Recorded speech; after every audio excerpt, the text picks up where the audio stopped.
네, 여러분의 저녁 파트너 김종석입니다. 국민의힘의 전당대회가 꽤 흥미로워졌습니다. 이른바 한동훈 대세론에 원희룡 전 장관이 당대표 나서겠다 참전을 한 건데요. 뚜렷한 대항마가 없던 친윤 진영의 후보가 등장한 듯합니다. 저희가 이 소식을 하나하나 준비했습니다. 네, 그리고 오늘도 여러분의 댓글 기다립니다. 뉴스탑10 유튜브 생방송에 의미 있는 댓글 남기시면 저희가 소개도 하고 질문도 받아보겠습니다. 멀리 가지 마십시오. 1분 뒤에 바로 돌아옵니다.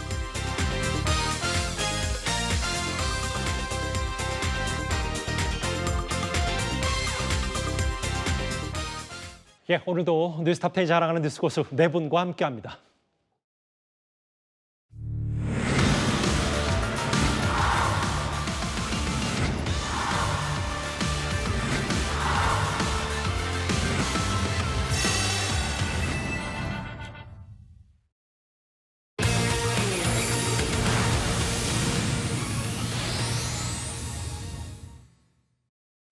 예, 먼저 오늘도 때이른 무더위와 싸우느라 정말 고생 많으셨습니다. 오늘 뉴스탑10은 바로 여기부터입니다.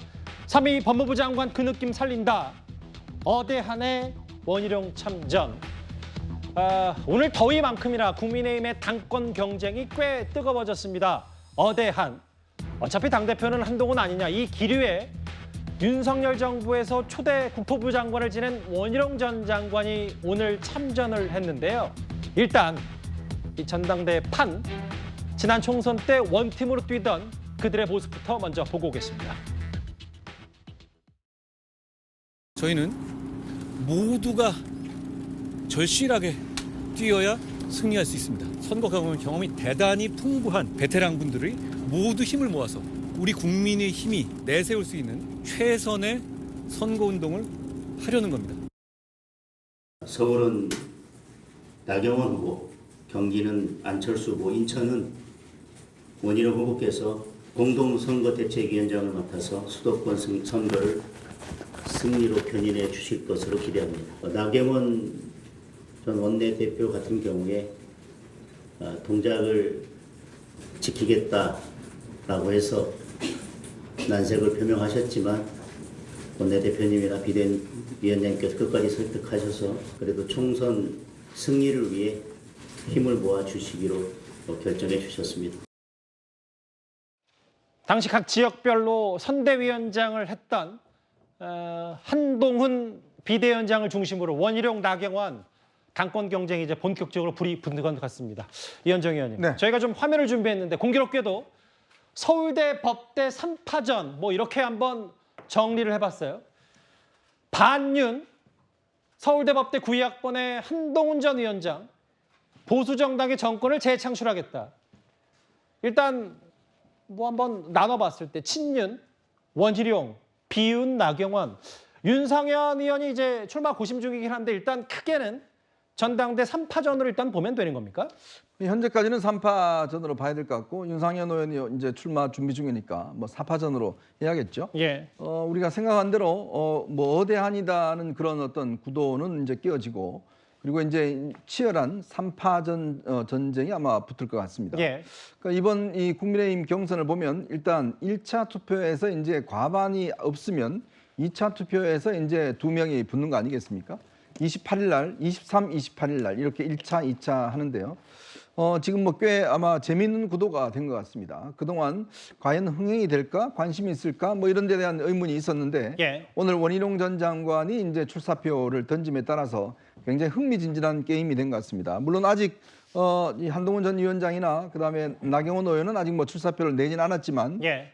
제가 볼 때는 아마 곧 출사표를 낼 것 같습니다. 한동훈 전 위원장은 23일쯤 아마 국회에서 기자회견을 갖고 출마할 것 같고 예. 나경원 의원 같은 경우는 당초 오늘 정도에 하는 것으로 알려져 있었는데 원희룡 전 장관이 출마를 선언하면서 조금 숨고르기를 하고 있는 것 같아요. 진짜 예상을 못했나 봐요, 나경원 의원은. 제가 알기로 아마 몇 차례 걸쳐서 이 나경원 의원이 원희룡 전 장관에게 연락을 취했던 것으로 알려지고 있는데 아마 그때만 하더라도 원희룡 전 장관이 어떤 이런 부분에 대한 결정을 내리지 않았기 때문에 아마 소통이 없었던 것 같습니다. 근데 이제 오늘 어젯밤에 사실은 결정을 했고 오늘 오전에 이제 지인들에게 이제 통보를 했던 그런 상황입니다. 예. 이제 그러다 보니 아마 나경원 의원 같은 경우는 꽤 당황스러웠을 것 같아요. 왜냐하면 어차피 이 구도 자체가 보면 지금 일단 한동훈 전 위원장을 뭐 지지하는 그룹과 그리고 전통적으로 윤 대통령을 지지하는 그룹 예. 이 간의 어떤 대결로 비춰졌는데 문제는 거기에 원희룡 전 장관이 들어옴으로 인해서 자신과 비슷한 컬러일 수가 있는 상황이거든요. 옛날에 뭐 나이 연대라고 그래서 이철규 의원과 연대 문제도 나왔듯이 마침 그러면 이 한동훈 원희룡 전 장관은 오히려 본인보다 더 윤 대통령에 가까운 분이란 말입니다. 예. 자 그렇게 됐을 경우에 과연 그러면 누구 표를 잠식해 갈까라는 그런 어떤 근본적 고민이 생기잖아요. 예. 그랬을 경우에 이제 나경원 의원의 어떤 승산 가능성 뭐 등등 제가 알기로 아마 오늘 참모진을 중심으로 해서 이런 문제에 대한 좀 집중적인 판세 분석 뭐 등등을 거쳐서 뭐 내일쯤이면 출마 여부에 대한 어떤 결정이 나오지 않을까 싶습니다. 잠시만요. 그러니까 이현정 의원이 개인적으로 취재하셨을 때 여기 보면 서울대 법대 8위학번 동기잖아요. 나경원, 원희룡 두 사람이. 네. 나경원 의원이 이제 본인이 거의 출마를 굳힌 상태에서 원희룡 전 장관에게 출마할 거냐 말 거냐를 몇 번 전화를 통해서 물어봤는데 즉답은 피했고 어젯밤에 원 전 장관이 결정했고 그렇게 해서 이렇게 오늘 아침에 갑자기 3파전이 됐다 이 말씀을 하시는 거예요? 즉답을 피하기보다는 전화를 안 받았다는 게 아마 맞을 것 같습니다. 전화를 안 받았다. 네, 뭐 아마 이제 원희룡 전 장관이 최근에 어떤 고민이 많았기 때문에 예. 저런 부분에 대한 아마 본인의 좀 내부 참모진들과만 이제 집중적으로 아마 토론을 한 것 같아요. 예. 뭐 그런 면에서 이제 아마 나경원 의원 같은 경우는 이제 여러 가지 좀 이제 탐색을 해봤겠죠. 과연 어떻게 할 것인가 그리고 결정을 예. 내리면 내가 어떻게 할 것인가 뭐 이런 결정을 했을 텐데 예. 아마 갑작스럽게 이렇게 아마 결정을 한 거여서 꽤 아마 좀 혼돈스러운 상황이 아닌가 그렇게 보고 그 있습니다. 얘기는 또 좀 잠시 뒤에 천천히 만나보기라고 저렇게 보시는 백허크까지 했던 총선 땐 원팀이었던 사이인데 이제 당권을 두고 치열하게 다투는 9위학번 한동훈, 8위학번 원희룡, 나경원. 뭐 나경원 의원도 언제 출사표에 던지는지 한번 보자고요. 일단 지난 총선을 이끌었던 한동훈 전 위원장 총선 패배에 책임을 지고 물러난 지 2달 만에 이제 당권에 도전하게 됐는데 일단 어제 저희가 속보로도 만나봤지만 돌아오는 일요일이죠. 23일 오후 2시 국회 소통관에서 출마 선언을 한다는 계획을 알렸습니다. 정혁진 변호사님. 네네. 저도 오늘 방송 전에 지금 한동훈 캠프에 합류한 정광재 대변인과 제가 좀 통화를 해봤는데 이번에는 잘할 수 있다. 보수 정권 재창출하자 여러 메시지를 지금 직접 뭐 조율 중인 것으로 전해졌어요. 네네. 제가 봤을 때는요. 제 개인적인 생각이지만은 한동훈 비대위원장이 예. 출마를 굳힌 것은 잘할 수 있다라는 의지가 있기 때문은 아닌 것 같아요. 물론 그런 의지도 있겠지만 더 큰 건 뭐냐. 잘해야 한다라는 사명감이 훨씬 더 클 것이다. 내가 당대표를 꼭 하고 싶고 내가 하면 잘할 수 있을 것 같고 하고 싶다. 이런 의지라기보다는 지금과 같은 여당 상황에서 지금과 같은 보수 정권의 위기 상황에서 누군가 나와가지고 정말 잘해야 된다. 그런 사명감이 있었던 거 아닌가 생각이 되고요. 그런데 누가 잘해야 됩니까? 만약에 제 생각에는 한동훈 비대위원장에게 그다음 지금 많은 사람들이 생각하는 것처럼 누군가 당대표감이 있다라고 생각했으면 한동훈 비대위원장 안 나왔을 거예요. 저 같아도 안 나갔을 거고. 그런데 아무리 봐도 대안이 없지 않습니까? 지금 저는 어떤 생각이 드냐면 홍준표 시장이 이야기를 했잖아요. 예. 발광체와 반사체 이야기하지 않았습니까? 지금은 이전과 같이 김기현 대표 체제와 같이 대통령의 반사체 가지고는 지금과 같은 상황을 극복할 수 있는 상황이 아니다. 저는 그런 생각이 들고요. 그렇기 때문에 스스로 발광체, 스스로 빛을 낼 수 있는 사람이 당대표가 되어야지 지금과 같은 여당의 위기 상황과 난국을 돌파할 수 있다. 이렇게 생각을 한 것 같고 예. 그렇기 때문에 대안이 없기 때문에 한동훈 비대위원장이 나래로 나갈 수밖에 없다. 이렇게 마음을 굳힌 것이 아닌가 저는 그렇게 추측하고 있습니다. 아무래도 뭐 총선 패배 이후 책임지고 물러난 이후 대통령과 관계가 그리 좋지 못하는 건 수면 위로 다 올라온 상황이기 때문에 돌아오는 일요일 국회 소통관에서 한 전 위원장이 어떤 말로 입을 뗄지 이게 좀 주목이 되는데 미리 한번 제가 여러 경로를 통해서 취재를 좀 해봤어요. 다음 화면을 만나볼까요? 그 정광재 대변인 이제는 국민의힘의 당의 직은 내려놓고 이제 캠프 대변인이 된 셈인데 우리 당이 잘 돼야 되는데 보수 재건을 같이 해보자. 그리고 정 대변인의 말에 따르면 한 전 위원장이 이런 얘기를 했다고 하더라고요. 이재명 대표의 사법 리스크 혹은 좀 가장 이르게 될 위증교사 혐의 뭐 이런 재판이 현실화되면 더더욱 국민의힘이 똘똘 뭉쳐야 된다. 일단 이런저런 메시지를 이제 조금씩 이현정 의원님, 한 전 위원장이 좀 말을 하는 것 같아요. 그렇죠. 그러니까 지금 한 전 위원장은 이제 구상은 아마 이제 1월 날 있을 출마 선언문에 어떤 이야기를 할까 이런 게 아마 집중될 것 같습니다. 이게 이제 당내 선거다 보니까 예를 들어서 뭐 비대위원장 같은 경우는 이제 예를 들어서 정말 이 상대당에 대한 어떤 입장 뭐 이런 것들 이야기가 되지만 당내 선거이기 때문에 좀 포커스가 예전에 비대위원장 출마할 때 했던 것과는 좀 다를 것 같아요. 자, 우선 첫 번째로는 본인이 지금 현재 이 일부에서 제기하고 있는 혹시 좌파 아닌가? 좌동은 아닌가? 뭐 이런 지금 의혹이 있잖아요. 좌동이요. 이런 부분에 예. 대한 어떤 의혹들을 불식시키는 이야기를 할 것 같습니다. 예. 그 이야기는 결국 본인은 자유민주 체제를 수호하고 또 이런 입장이 확고하다라는 예. 것들 그리고 그 보수주의가 가지고 있는 철학들 경쟁이라든지 또 약자에 대한 보호라든지 예. 또 안보라든지 그다음에 범죄로부터 국민을 보호하는 문제라든지 그러니까 이런 부분들을 좀 집중적으로 이야기를 할 것 같아요. 자, 우선 그렇게 이야기를 하고 그리고 이제 본인이 검사 때부터 꾸준히 어떤 지켜왔던 공공선에 대한 추구 뭐 이런 것들 이야기를 하면서 특히 어떤 윤 대통령과의 관계 뭐 이런 부분을 포괄적으로 이야기를 해서 예. 본인은 개인적인 어떤 인연 즉 학연과 지연 이런 거는 전혀 고려하지 않는다. 공공적인 관계, 공적인 관계를 우선시하는 정당을 만들겠다. 예. 이런 이야기를 하고요. 또 결국 이제 보수는 누구하고 친하다는 문제를 떠나서 결국 이제 어떤 목표를 추구하느냐 그거에 따라서 우리는 함께 할 수 있다. 자, 그런 관계이기 때문에 윤석열 대통령 정부가 추구하는 것 예. 그리고 국민의힘이 추구하는 것 함께 할 수 있다라는 그런 어떤 취지 예. 뭐 그런 걸 이야기를 할 것 같습니다. 예전에도 그런 이야기를 한번 한 적이 있는데 이제 그렇지만 확장성을 이야기를 해야 되잖아요. 그렇죠. 피벗이라는 이야기를 했지 않습니까? 기억납니다. 발 하나는 이제 담고 발 한쪽은 넓히듯이 즉 중심을 잡고 이제 확장을 해 나가겠다. 실용성과 이런 것들을 이제 좀 더 강화해 내겠다. 아마 이런 메시지와 함께 당내 개혁과 관련된 지구당 부활 문제라든지 뭐 이런 것들을 아마 중심적으로 이야기를 하면서 또 핵심적으로는 결국은 민주당과 가장 어떤 전면에 서서 어떤 싸울 수 있는 그러한 투쟁성 그런 것들은 뭐 본인이 그동안 보여주지 않았는가 뭐 이런 부분들을 이제 강조하는 그런 것이 전체적인 내용이 되지 않을까라는 좀 뭐 취재를 해보니까 그런 것 같더라고요. 그러니까 이현정 의원 취재 말씀은 그 피벗이라는 거 쉽게 얘기해서 지난번에 한동훈 전 위원장이 비대위원장 출사표 던졌을 때 이렇게 한 발은 농구의 용어잖아요. 한 발은 이렇게 중심을 잡고 디딤발 잡고 오른발로 이렇게 움직이면서 보수층은 결집하면서도 중도층 하차하는 오른발로 여러 광폭 행동을 벌이겠다 이거 얘기인데 이 의원 말씀은 결국은 뭐 공공선, 뭐 동료 시민 그리고 과거에 있었던 그 뭐 범죄에 대한 강력한 의지, 뭐 지난번에 최근엔 직접 구매, 네. 뭐 자유시장 경제에 대한 얘기도 좀 했었던 걸로 아는데 그렇죠. 이런 거를 통합해서 여러 이미지를 하겠다 뭐 이렇게 한동훈 전 위원장이 준비하고 있다는 말씀이시죠? 네, 뭐 아마 그런 것들이 이제 좀 본인의 정치 철학과 비전 뭐 이런 것들을 아마 이제 중심적으로 이야기할 것 같습니다. 그러게요. 첫 일성이 그만큼 굉장히 중요하겠죠. 한동훈 전 위원장 입장에서는. 보시는 그래도 이재명 사법 리스크 현실화되면 국민의힘이 더 똘똘 뭉쳐야 된다. 유추를 제목해보면요.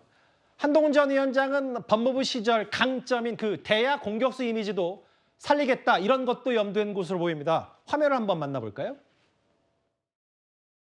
이 지사로부터 수차례 전화통화를 통해서 집요하게 위증 요구를 받은 이 지사가 요구하는 내용에 대해서 모른다고 답했지만 이 지사의 거듭된 요구에 위증하기로 수락하고 이 위증은 그냥 위증이 아니라 재판 결과를 뒤바꿀 만한 위증이었고 결국 이재명 지사에 대해서 무죄가 선고돼서 확정됐고 그 결과 이재명 지사는 경기지사 임기를 무사히 마치고 대선에까지 출마할 수 있었습니다.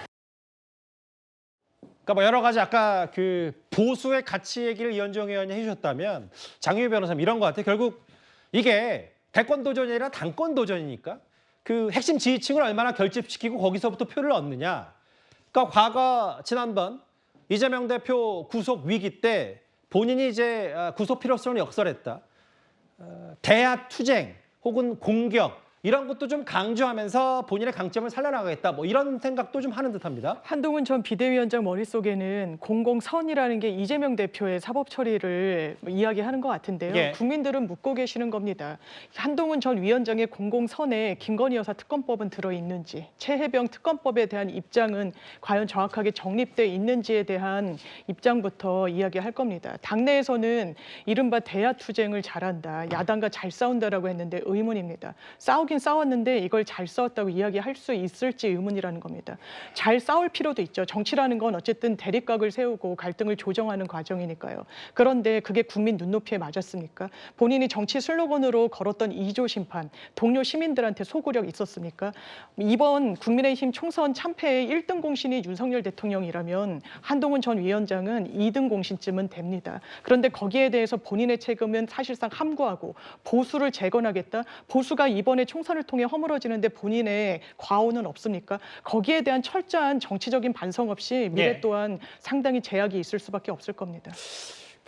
뭐 여러 가지 보관들이 있을 거고 지금 본인이 직접 그 출사표 던지는 메시지를 조율 중이라고 하니까 두 분의 말씀 좀 들어봤는데 다음 화면을 볼까요? 그 실제로 이런 부분이 있었죠. 저 서영주 대변인. 네. 과거에 비대위원장 수락 연설문에서 처칠, 영국의 총리 처칠 인용하기도 했고 뭐 서태지와 아이들의 가사 또 인용했다. 당 체질 개선, 포용, 아까도 말씀드렸지만 당권이기 때문에 바라보는 그 유권자, 지지층 혹은 시각이 조금 대권과 혹은 총선 때와는 좀 다를 그런 부분도 좀 염두에 둬야 되죠. 그렇죠. 이제 가장 큰 의미는 뭐냐면 본인이 그동안은 임명직만 해왔습니다. 법무장관도 마찬가지고요. 총선 때 선대위원장도 따지고 보면 용산에서 긴급하게 투여해서 임명직 선대위원장을 한 것이죠. 예. 임명된 정치인이라 그 한계가 있는 것이에요. 그런데 이번에는 본인이 큰 결심을 한 것이에요. 용기는 결심이다. 그러니까 이 당원과 국민들한테 선출된 정치인으로서 첫 출사표이기 때문에 굉장히 많은 고민과 큰 리스크를 안고 출발하는 것입니다.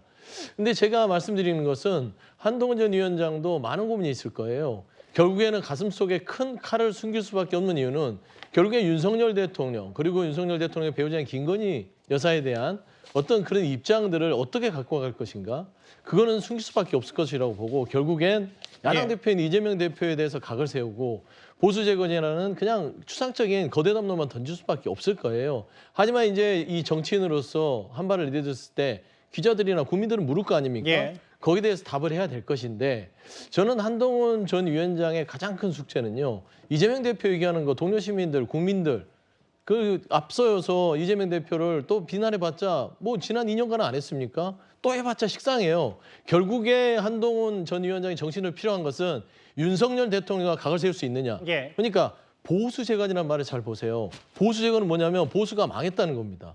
그냥 보수로 망했으니까 다시 세우자는 것이고 왜 망했느냐? 그러면 지난 2년 동안 누가 총재였느냐? 예. 실질적으로 윤석열 대통령이 국민의힘을 이끄는 총재 역할을 했는데 지난 2년의 국민의힘은 정말 회생 불가능이었다는 판단을 한 거예요. 예. 지금 따지고 보면 한동훈 전 위원장은 윤석열 대통령이 망쳐놓은 국민의힘을 살려야겠다는 출마의 어떤 배경들을 설명하는 그런 결심과 그리고 이제 앞으로 있을 출마 선언문에는 그런 내용들이 당기지 않을 수 없다라는 측면에서는 뭐 멋있는 얘기들 많이 하지만 결국에는 본인은 숙명적으로 윤석열 대통령과 각을 세우면서 갈 수밖에 없다.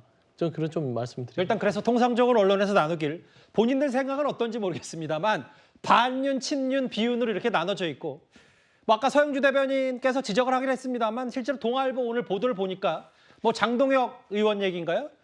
최상명 특검법에 대한 얘기도 일요일 2시 출사표를 던질 때 언급이 있을 예정이다라고 하니까 한동훈 전 위원장의 메시지 이번에 잘할 수 있다.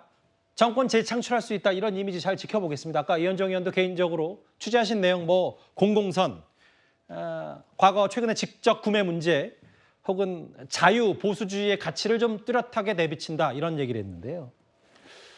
그리고 이렇게 전당대회 판이 커진 이유는 분명히 이 인물 때문일 겁니다.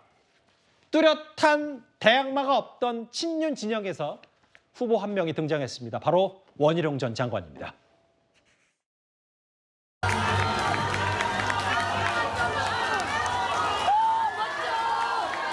정숙해 주시기 바랍니다. 정숙 안 하셔도 되고요. 네. 우리는 원래 이렇게 뜨거울 때 이기는 정당입니다.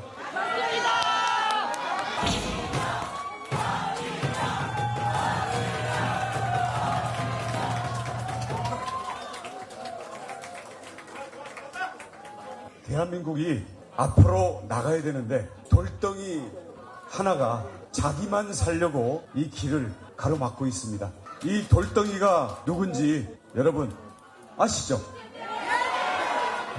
제가 온몸으로 돌덩이를 치우겠습니다.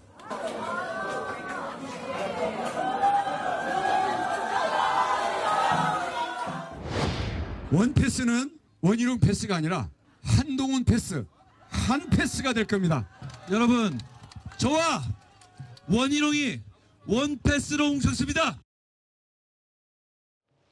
되게 오래된 얘기 같죠? 아니요. 불과 석 달 전에 원팀을 잃었던 한동훈 전 위원장과 원희룡 전 장관 얘기를 한번 해봤습니다. 두 사람 다 사실 윤석열 정부에서 초대 법무부 장관과 국토부 장관을 지냈는데 일단 원희룡 전 장관 오늘 나 당대표 나가겠다라고 하면서 이런 얘기를 했습니다. 정혁진 변호사님 저하고 한번 보실까요? 네네. 기자들에게 문자 메시지 형식의 출사표를 던졌는데 지금은 당과 정부가 한마음 한뜻으로 변화와 개혁을 이뤄내야 된다. 그래서 전당대회 출마를 결심했다.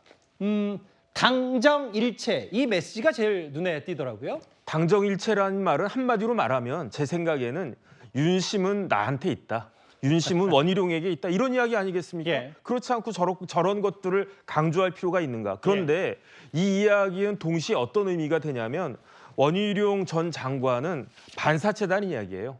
그런데 한동훈 비대위원장은 그렇게 되면 뭐가 됩니까? 발광체가 되는 거죠. 그렇기 때문에 저는 근데 개인적으로는 원희룡 전 장관이나 한동훈 전 비대위원장이나 누가 돼도 그 충분한 능력이 있는 그런 분들이다라고 저는 생각을 갖다 하고요. 또 각각의 장단점이 있는 거고. 그런데 지금과 같은 상황에서 원희룡은 스스로 나는 반사체다 이렇게 이야기하는 것 같고 거기에 대비돼서 한동훈 비대위원장은 그럴수록 더 본인이 스스로 발광체일 수밖에 없는 그런 모습을 보여준다라고 생각이 되는데 예. 앞으로 한 달 동안 선거운동이 어떻게 진행되고 그 결과 전국적으로 누가 여당 대표로 선택될지 많은 관심이 갈 수 있는 그런 상황이겠다 하는 생각이 듭니다. 그러니까 이제 윤심은 나한테 있고 뭐 다만 원 전 장관도 뛰어난 역량을 가진 인물은 맞는데 그래도 여전히 무게는 한동훈 전 위원장에 쏠린다는 개인적인 평가를 하신 겁니까 그러면? 그거는 제 개인적인 생각은요. 예. 그 과연 국민의힘의 그 당원들과 예. 그다음에 민심은 반사체를 선택할 것이냐.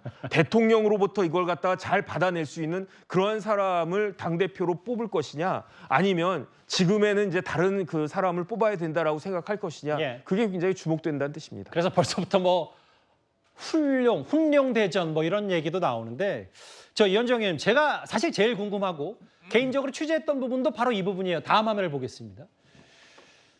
전당대 날짜가 7월 23일로 정해지기 전까지 사실 한동훈 전 위원장도 당대표 나가는 부분에 대해서 확실하게 마지막 그 확신을 갖지 못했다. 어대한 분위기가 있었을 때 나경원, 윤상현 두 사람 이름은 많이 나왔지만 원 전 장관이 등판할 거라고는 쉽게 예상한 분들이 없었는데 저희가 한번 1년에 원 전 장관의 공식 행보를 한번 시점별로 봤어요. 지난 5월 21일 한 온라인 커뮤니티에 정확히 제가 기억에 일요일로 기억하는데 한동훈 전 위원장과 원희룡 전 장관이 딤섬 회동을 했다. 이게 온라인 커뮤니티에 알려집니다. 그리고 원 전 장관이 윤 대통령의 특사로 엘살바도르 대통령 취임식에 참석하고 그 임무를 마치고 돌아왔고 그로부터 오늘 일부 언론 보도를 통해 먼저 알려졌고 원 전 장관이 당권 도전하겠다 출마를 선언합니다. 이 중간에 어떤 일이 있었던 겁니까? 일단 원 전 장관이 그동안 이제 노출이 안 돼서 그렇지 사실은 이제 본인은 굉장히 고민이 많았습니다. 왜냐하면 이게 지금 당과 정부가 또 대통령실이 함께 일단 가야 되는데 문제는 지금 그냥 함께 가면 되지 않고 당이 대통령실을 어떤 면에서 보면 강하게 설득도 하고 또 견제도 하고 또 이런 역할들을 해서 이제 가야 되는데 그 큰 틀은 깨어서는 안 된다는 입장이거든요. 그렇기 때문에 당정일체라는 게 그냥 하나의 어떤 일체라기보다는 그 속에는 좀 내용 자체가 보면 한동훈 전 위원장이 이야기했던 것과 사실은 크게 차이는 없습니다. 예. 이제 그런 의미에서 굉장히 본인은 정치인으로서 고민을 한 거죠. 왜냐하면 정치인이라는 게 사실은 이제 어떤 이 선거나 당내 선거가 있으면 뭔가 입장을 정해야 될 거 아니에요. 이제 그런 속에서 또 이 참모진들이 또 원희룡 전 장관을 지원하는 분들이 이대로 이렇게 주저앉아 있으면 안 된다. 잊혀진다. 그리고 뭔가 이 어떤 식이든지 되든 안 되든 나가서 뭔가 국민들과 당원들에게 뭔가 이제 소구력 있는 어떤 행동들을 보여야 된다. 예. 그 압박이 굉장히 심했다고 그래요. 그러면서 본인이 정말 외부와 연락도 다 끊고 아까 제가 말씀드린 나경원 전 의원 전화도 안 받고 고민을 했던 지점이 바로 그 지점입니다. 그러면서 이제 본인이 아무래도 윤 대통령과 오랫동안 같이 일을 맞춰왔기 때문에 예. 뭔가 당을 새롭게 추스리고 있으면서도 또 대통령실과는 함께 할 수 있는 그런 중간 지점이 분명히 있다. 예. 이제 그 판단에 따라서 이제 하는 것 같고요. 예. 그리고 이제 윤 대통령은 제가 알기로는 이번 선거에는 일체 개입을 하지 않겠다. 이런 입장이 확고한 것 같습니다. 예. 왜냐하면 지금 마치 이제 윤심 이야기하지만 그는 지금 현재 이루어지고 있는 이철규 의원이나 이런 분들의 어떤 이야기고 예. 실제 대통령이 뭔가 이걸 강하게 어떤 입장을 이야기한다는 거는 자칫하면 이게 문제가 될 수가 있기 때문에 예. 아마 이제 그런 거는 이야기하지 않지만 그러나 대통령으로서도 사실은 당에서 어떤 리더십이 서든 간에 예. 이런 새로운 사람과는 소통을 하고 뭔가 함께 하겠다는 생각은 분명히 있는 거거든요. 예. 그러한 면에서 아마 이제 이 지금 원희룡 전 장관도 본인이 예전에 윤 대통령이 대선 후보 나왔을 때 그때 홍준표, 유승민 그다음에 윤 대통령 이 원희룡 장관 네 명이 예. 나왔잖아요. 근데 그때 입장을 보면 홍 시장과 지금 유승민 전 의원은 굉장히 비판적이었어요. 윤 대통령한테. 예. 근데 원희룡 전 장관은 안 그랬잖아요. 예. 그러니까 지금의 모델도 저는 비슷하게 갈 것 같아요. 예. 왜냐하면 결국은 이제 한동훈 위원장과 어떤 면은 공감대가 좀 있거든요. 지난 선거 과정에서. 그렇기 때문에 선의의 경쟁을 한번 해보겠다. 당원들의 뜻을 한번 받아보겠다. 이런 뜻이 굉장히 강한 것 같습니다.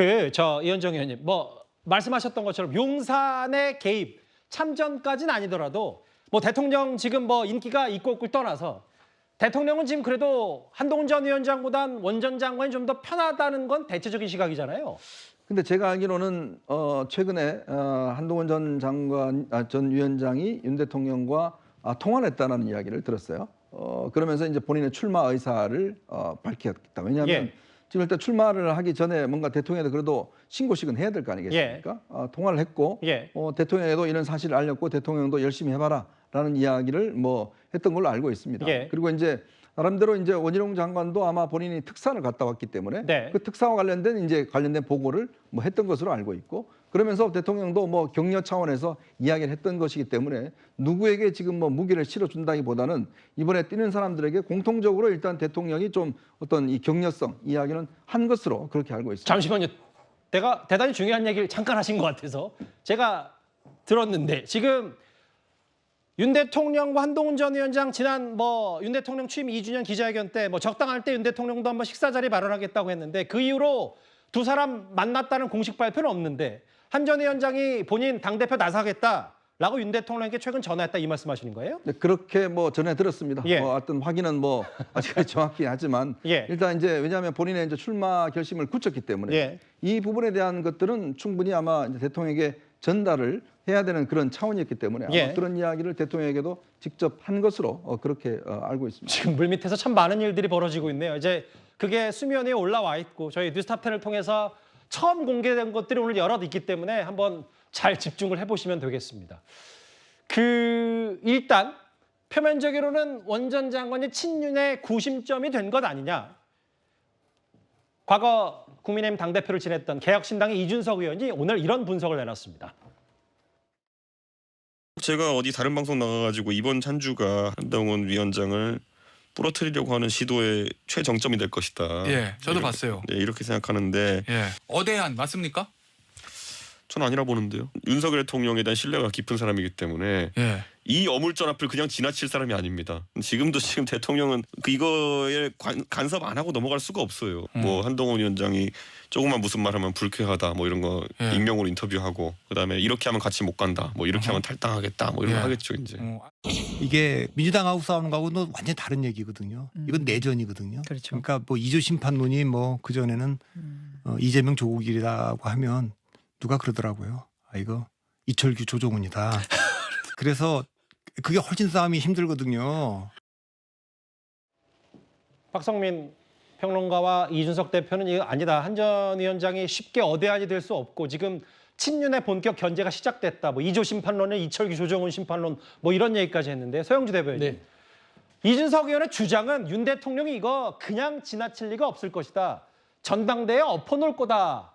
라는 표현까지 썼는데 어느 정도 신빙성 있다고 보세요? 저는 늘상 이제 사람이 어떤 패턴에서 벗어나지 않는다고 봅니다. 윤석열 대통령 늘상 입으로는 당에 개입하지 않는다 하지만 늘 개입해 왔고요. 지난 김기현 대표를 세울 때도 너무나 대놓고 개입을 하셨음에도 불구하고 입으로는 당에서 할 일이다. 그런 말씀을 해왔는데요. 이번에도 마찬가지일 겁니다.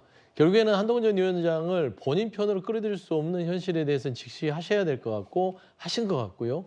징조로 보면 합니다. 최근에 이철규 의원과 강승규 의원의 발언들을 보면 첫 번째는 한동훈 전 위원장에 대해서요. 그러니까 검찰의 중간 간부 정도에 되신 분이 결국에는 그분이 법무부장까지 가서 선대위원까지 갔다는 것은 윤석열 대통령의 어떤 배려가 없었으면 안 됐다. 예. 은혜도 모르는 사람이다. 윤석열 대통령한테 각을 세우면. 그리고 나서 두 번째는 강남 좌파다. 뭐 옆에 뭐 진중권 교수라든지 뭐 김경률 비대위원이 있는 거 보면 진짜 보수가 아니다라고 각을 세우거든요.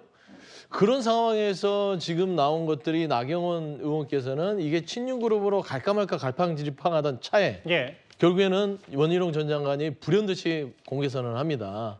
저는 이런 부분에 있어서는 용산의 의중과 개입 없이는 쉬운 일이 아니고요. 그리고 원희룡 전 장관이 굉장히 머리가 용면하신 분이에요. 손해볼 장사는 하지 않습니다. 뭐 다 똑똑합니다. 누구나. 아 그렇죠. 근데 예. 특히나 원희룡 장관은 예. 내공이 이제 굉장하죠. 제가 알기로는 그렇습니다. 그런 의미에서는 원희룡 전 장관은요. 어차피 넘어야 될 산이라면 예. 한동훈 전 위원장 넘어야죠. 그 밑에서 본인도 대권에 대한 꿈이 있는데 예. 기왕지사 넘을 산 이번에 넘자라는 부분이고 친윤에서는 결국에는 원희룡 전 장관을 내세움으로써 예.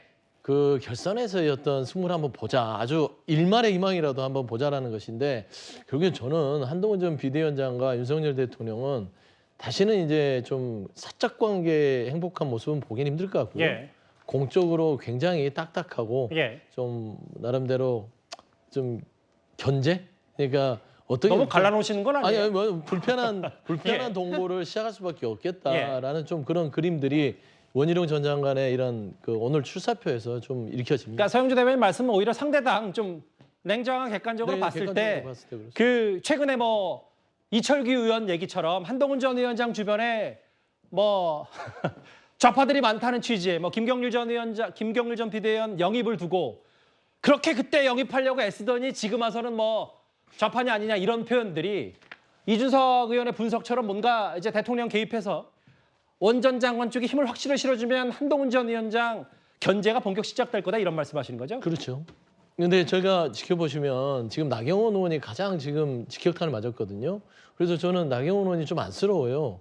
또 순환계입니다. 저번에 김기현 대표 할 때 예. 거의 드롭됐잖아요. 근데 이번에도 따지고 보면 나경원 의원이 원희룡 전 장관이 나왔을 때 같이 떼면 또 이거는 결선 투표의 희생양이 되는 그런 모양이 빠지는 형국이 된단 말입니다. 예. 그래서 저는 뭐 원희룡 전 장관이나 용산의 뜻이 많이 반영이 됐다고 보지만 나경원 의원은 제가 봐서는 아마 이 출마를 하지 않을 공산이 크다 그렇게 보고 있습니다. 예. 그래요? 네, 그래 보입니다. 출마 가능성이 꽤 높아 보인다는 관측이 많은데 일단 서영주 대변인 예상이 맞는지 아닌지 저희 두고 볼게요. 나경원 의원은 진짜 출마 안 하는지. 장유미 변호사님. 네. 이 한동훈 전 위원장에게 만약에 여러 여건이 안 좋다면 만약에 용산에 참전 아니겠냐 뭐 이런 표현도 있고 다음 화면을 보면 원희룡 전 장관 입장에서 이런 게 있겠죠.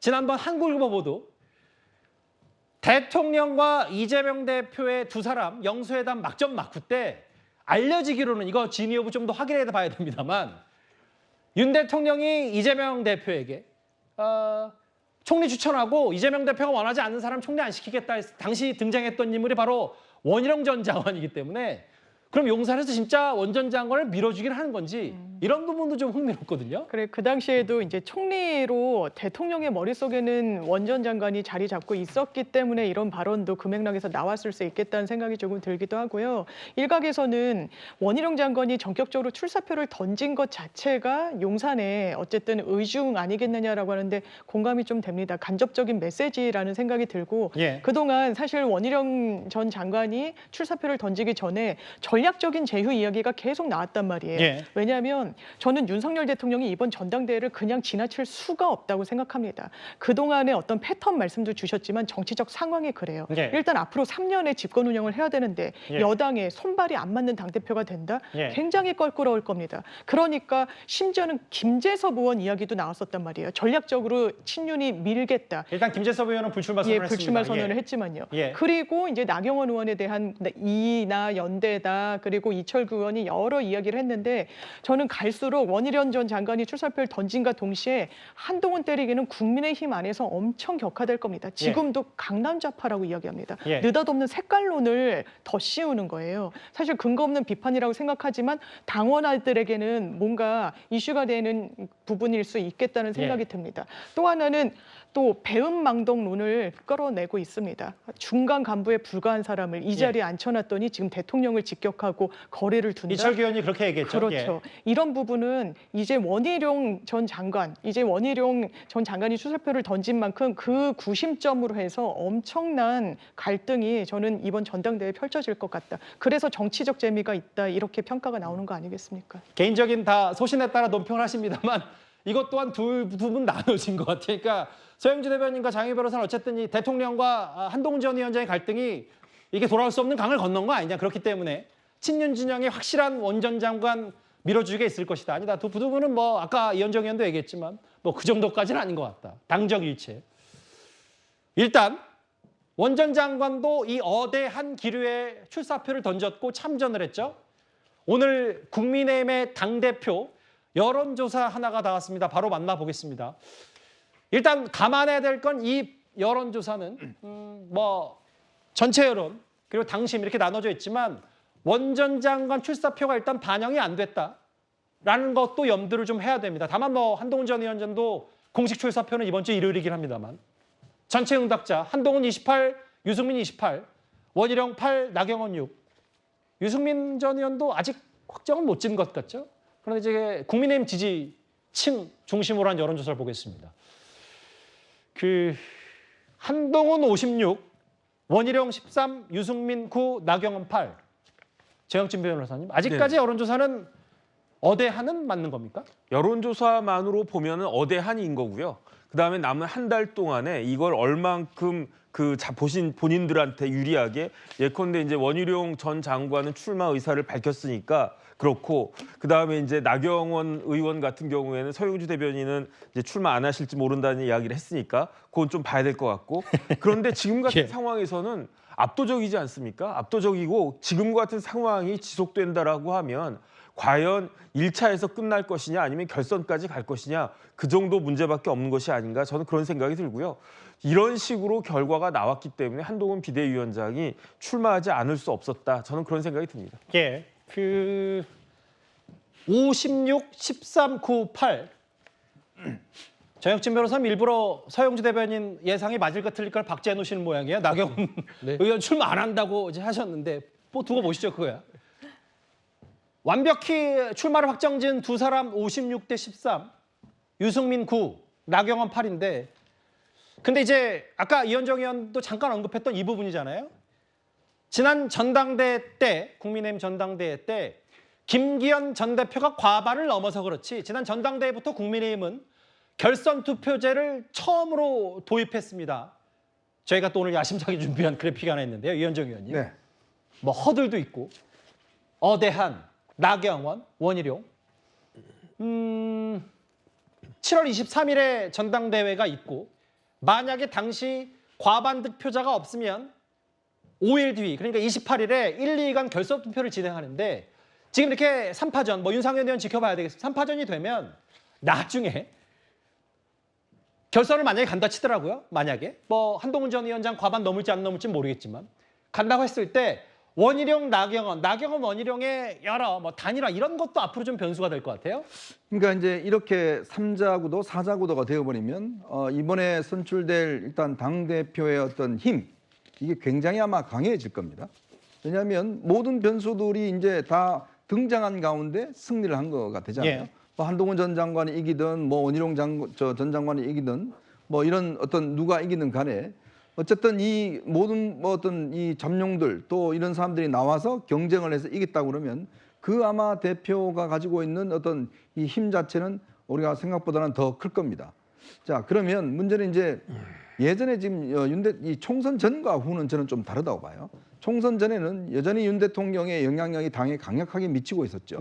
그때만 하더라도 이 김기현 대표가 제가 알기로 처음에 여론이 5% 정도였거든요. 근데 문제는 그게 과반을 넘었지 않습니까? 그만큼 이 친윤이라고 하는 그룹들이 뭔가 움직일 수 있는 뭐 김장연대라든지 뭐 장제원 의원이라든지 하여튼 조직력이 굉장히 강했던 데입니다. 그건 왜냐하면 대통령의 권한이 최고조일 때 치러졌던 이 당 대표 선거였기 때문에 그게 가능했거든요. 예. 근데 지금은 좀 저는 다르다고 봅니다. 이거는 이제 더 이상 윤 대통령이 이제 공천하지 않습니다.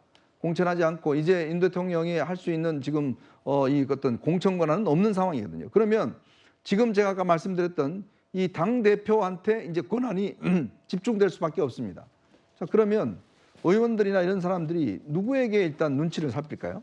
그걸 이제 봐야 돼요. 용산의 눈치를 살필까요? 아니면 이번에 나와 있는 후보들 중에서 대세론을 타고 있는 후보들한테 눈치를 살피겠습니까? 왜냐? 만약에 이제 지금 어떤 당대표가 되면 차기 대권 후보가 될 수도 있는 것이고요. 예.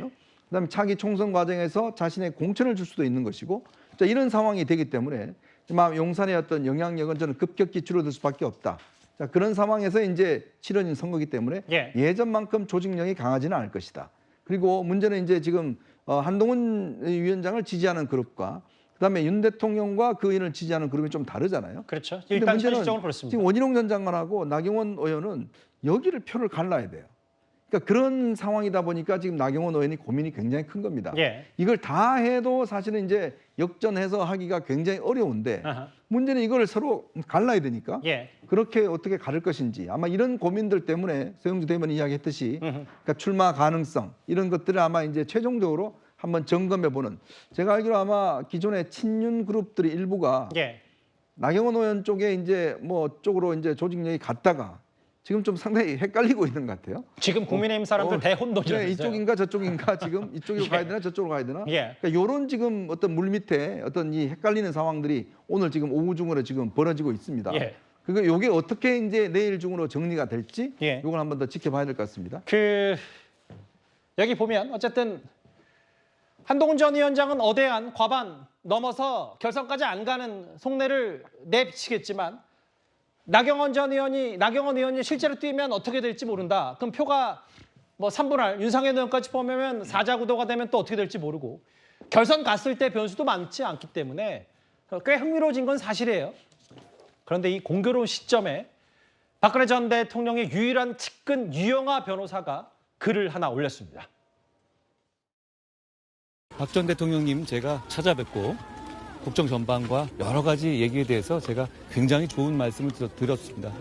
따뜻한 말씀을 많이 해주셨고 저도 대단히 감사하다는 말씀을 드렸습니다. 제가 대구 방문할 때 뵙기로 했었는데 일정이 맞지 않아서 그때 약속했던 날을 잡아서 오늘 뵙게 된 겁니다. 사실 알려지기로는 이른바 한동훈 캠프, 한동훈 전 위원장과 힘을 합치는 의원들, 부산 경남 지역 PK 출신 의원 20-30명 정도가 돕고 있다는 문활로 보도도 있었는데 정혁진 변호사님, 네네. 미묘한 시점에 유영하 의원이죠, 이제 유영하 의원이 글을 올렸습니다. 기다려야 더 큰 것을 담고 다 때가 있다. 늦었다고 생각할 때가 가장 보기에 따라서는 유영하 의원이 대구 민심을 잘 반영한다 아닌지는 확실하지 않지만 일단은 TK 정서가 한동훈 전 위원장 출마를 원하지 않는다 이런 취지로 읽히는데 어떻게 생각하세요? 글쎄요, 그거는 그러니까 일단은 범사에 때가 있다는 말 있지 않습니까? 예. 성경에도 나와 있는 이야기예요. 그런데 중요한 거는 범사에 때가 있다는 말을 누가 모르겠습니까? 그런데 중요한 거는 그 때가 언제인지를 아는 사람이 지혜로운 사람이고 그걸 잘 아는 사람이 성공한 사람 아니겠습니까? 지금이 때인지 아니면 다음이 때인지는 이거는 이제 역사가 이제 밝혀줄 것 같다는 그런 생각이 들고요.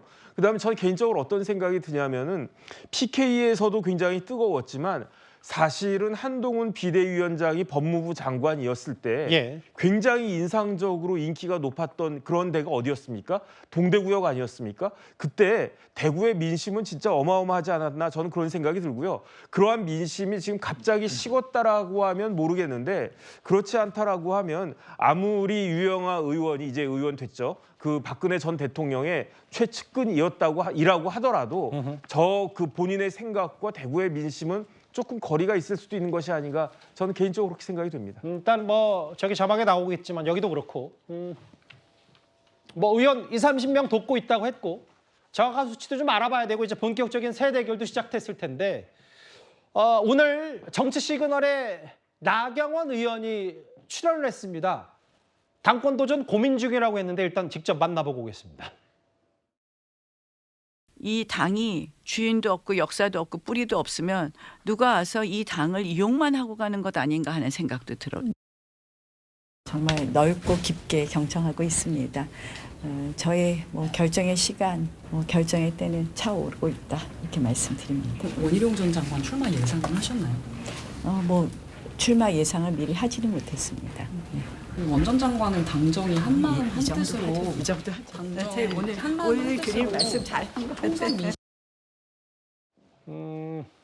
장혜유 변호사 함께만 나경원 의원의 앞으로 행보를 질문을 안 드린 것 같아서 지금 김재섭 의원도 막 고민을 하다가 일단 SNS에 글을 올려서 본인은 출마 안 하겠다고 했는데 나경원 의원 출마 예상 못했고 특히 당이 뿔이 없으면 누가 와서 이용만 하고 간다. 한동훈 전 위원장 겨냥한 듯한 발언 같기도 하고요. 그렇죠. 그리고 본인의 의지를 좀 강행한다라고는 하지만 일단 구도상 유리하지는 않은 것 같습니다. 그리고 특히나 친윤계에서는 좀 갈팡질팡한다는 이야기도 나오지만 8대2로 룰을 정착시켰을 때 그렇다면 8이라는 그 당내 조직표로 어떻게든 결선까지 갈 수 있다라는 그런 셈법을 갖고 있는 거 아니겠습니까? 그렇다면 원희룡 전 장관과 나경원 의원이 표를 분산한다고 했을 때 나중에는 당 안에서도 엄청난 또 단일화의 압박도 있을 수 있고 그것이 정치인으로선 내홍으로 가져갈 수밖에 없는 부분이 있어서 사실 나경원 의원 같은 경우에는 서울시장에 대한 꿈이 여전히 있는 것으로 알려져 있기 때문에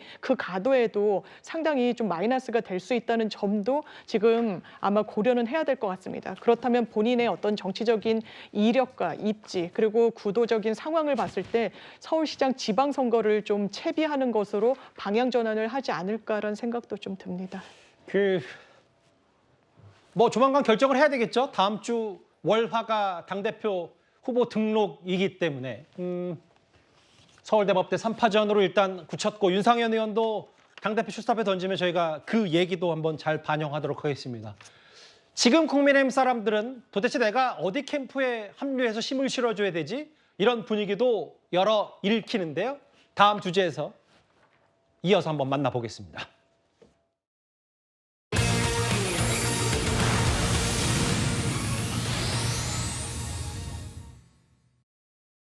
제목 그대로예요. 근데 여기 오늘 사진 한 장이 좀 주목을 받은 게 있습니다.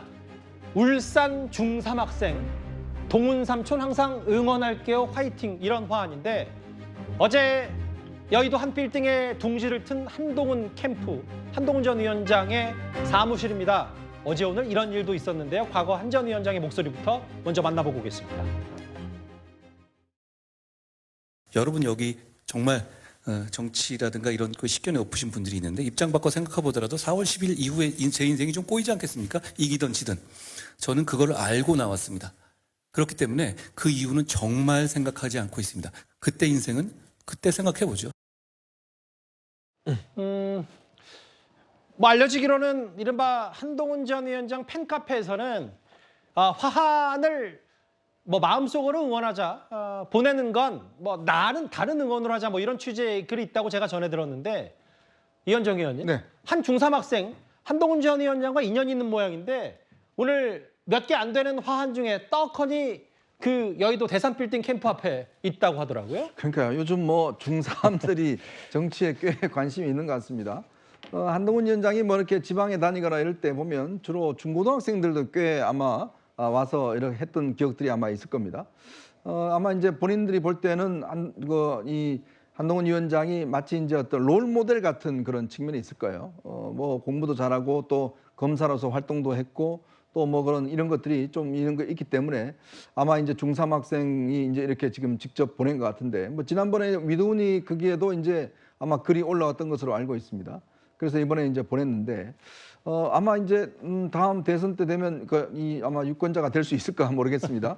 아마 그런 것 같은데 예. 사실은 이제 정치의 영역이요. 제가 이번에 그 선거운동을 한 분들 이야기를 들어보니까 예. 초등학생들 또 중학생들도 꽤 이제 이 정치인들에 대해 관심이 많다고 그래요. 선거운동 할 때 와서 사인해달라고 그러고 등등 이런 거 한다 보면 이제 정치가 단지 이제 어른들만의 일은 아닌 것 같습니다. 그리고 또 이런 어떤 이 중고등학생들의 어떤 뜻이 실제 부모들한테도 영향을 미칠 수 있는 것 같고 예. 그리고 이들이 이제 좀 새로운 세대잖아요. 우리가 MZ 세대라고 이야기를 하는데 예. 새로운 세대의 어떤 새로운 어떤 스타일 이런 것들이 할 것인지 아마 이제 정치인들은 앞으로 정치인들은 이런 거 고려해야 될 겁니다. 이제는 뭐 옛날 방식으로 어떤 뭐 누가 같이 밥 먹고 뭐 술 먹고 이런 것이 단순히 정치가 아니라 예. 실제로 이렇게 어떤 팬덤을 가지고 뭔가 보여줄 수 있는 그러한 어떤 기제들을 발견해야지만이 예. 아마 정치인으로 성장할 것 같습니다. 전반적으로는 이 화환을 뭐 직접 보내는 거는 자제하고 마음속으로 응원하자, 뭐 여러 다른 지지를 보내자는 게 이른바 한동훈 팬카페에 좀 있는 모양인데, 이 중3학생 땡땡땡 군, 동훈 삼촌은 저의 생명과 은인 것 같은 존재, 생명의 은인 뭐 이러면서 팬카페에 글을 올렸던 지난달 얘기도 있어서 뭐 여러 인연이 좀 있었던 것 같아요. 두 사람. 다음 화면을 보겠습니다. 근데 이제 정혁진 변호사님, 네네. 한동훈 전 위원장과 관련된 화한 얘기는 사실 어제 오늘 얘기는 아니라 법무부 장관 시절에도 그렇고 최근에 비대위원장을 내려놨을 때, 자리에서 물러났을 때도 국회 앞에, 여의도 국회 앞에 또 화환이 있었던 적도 있었습니다. 그러니까 한동훈 비대위원장 같은 경우에는 정치인인데 굉장히 인기가 많고 심지어 팬덤이 있는 그러한 그 정치인 아니겠습니까? 야당은 잘 모르겠고요. 여당에서 한동훈과 같은 그런 팬덤을 가진 사람이 있는가? 제가 봤을 때는 찾기 힘들다 이런 생각이 들고, 그래서 제가 조금 전에 그 위두훈이 들어가 봤거든요. 지금 보니까 간만에 제가 들어가 봤는데 예. 83,244명 예. 그 가입이 되어 있더라고요. 예. 이 정도 그 여당에서 이 정도 그 팬심을 가지고 있는 그러한 그 정치인이 굉장히 어떻게 보면 귀하다. 그러니까 이런 그 정치인들을 여당에서 좀 잘 보듬고 키워야 되는 것이 아닌가, 저는 그런 생각이 듭니다. 예. 뭐 화한, 그리고 법무부 장관 시절에 아까 화면에 잠깐 지나갔나요? 법무부 장관 시절에도 뭐 취임 100일을 맞았었나? 그때 당시에도 저 화한이 있었는데, 당시 그때도 뭐 박범계 전직 법무부 장관, 직전 법무부 장관이 뭐 본인도 화한 받았다, 안 받았다, 뭐 이런 추미애 전 장관 이런 얘기로도 한때 뉴스탑10에서 논평 이슈로 다뤘던 적도 있고, 화한 얘기. 다시 좀 본론으로 와보겠습니다. 일단 이제 캠프 분위기, 전당대회도 뭐 화한 중심으로, 지지자들 중심으로 본격적으로 좀씩 그 온도가 높아지고 있는 부분은 분명히 있고요. 대산 빌딩, 박근혜 전 대통령과 문재인 전 대통령도 대선 당시 캠프를 썼던 그곳. 다음 화면을 보겠습니다. 이현정 의원님. 네. 오늘도 뭐 실무체배를 갖췄는데 대변인으로 정광재 대변인, 아까 저도 방금 방송 전에 통화를 했는데 대변인, 캠프 대변인이 임명이 됐고, 원외선 김종혁 조직부총장 오늘 뭐 다녀갈 정도로 이제 캠프는 본격적으로 닻을 올린 것 같아요. 그렇습니다. 일단 뭐 실무자급들 이제 이런 뭐 캠프가 아마 구성이 돼 있고, 의원들 같은 경우도 이제 합류하겠다, 돕겠다, 또 뜻을 같이 할 수 있다, 뭐 이런 의사들을 직간접적으로 이제 밝히고 있는 걸로 보여집니다. 아마 어제 뭐 일부 언론 보도에서는 뭐 30명 정도다 뭐 이렇게 알려지고 있고, 삼선도 있다 이렇게 알려지고 있는데, 사실 이제 우리가 현재 정치인들을 좀 보면 정치인들이 결국 다음 선거를 또 볼 수밖에 없거든요. 그리고 또 당면한 이제 지방선거, 대선 승리 뭐 이걸 볼 수밖에 없을 겁니다. 자, 그러면 예전 같은 경우는 이제 친윤이라는 아주 강력한 어떤 대통령의 어떤 그룹이 있었지만, 예. 이게 사실은 지난 총선 과정을 거치면서 거의 해체되다시피 했고, 이제 뭐 친윤이라고 지금 뭐 이렇게 자신 있게 이야기할 수 있는 분들이 뭐 이철규 의원 이외에 뭐 별로 안 보이잖아요. 이제 그러다 보니 아마 의원들이 도대체 어디를 가야 될까? 특히 제가 알기로는 TK 쪽 의원들이 고민이 꽤 큰 것 같아요. 그러니까 TK, PK 쪽 의원들이. 뭐 수도권 의원들은 사실은 뭐 이제 한동훈 위원장이 수도권의 어떤 민심과 결합되어 있기 때문에 그렇지만, TK, PK 쪽 의원들은 자칫 이게 조금 뭐라 그럴까?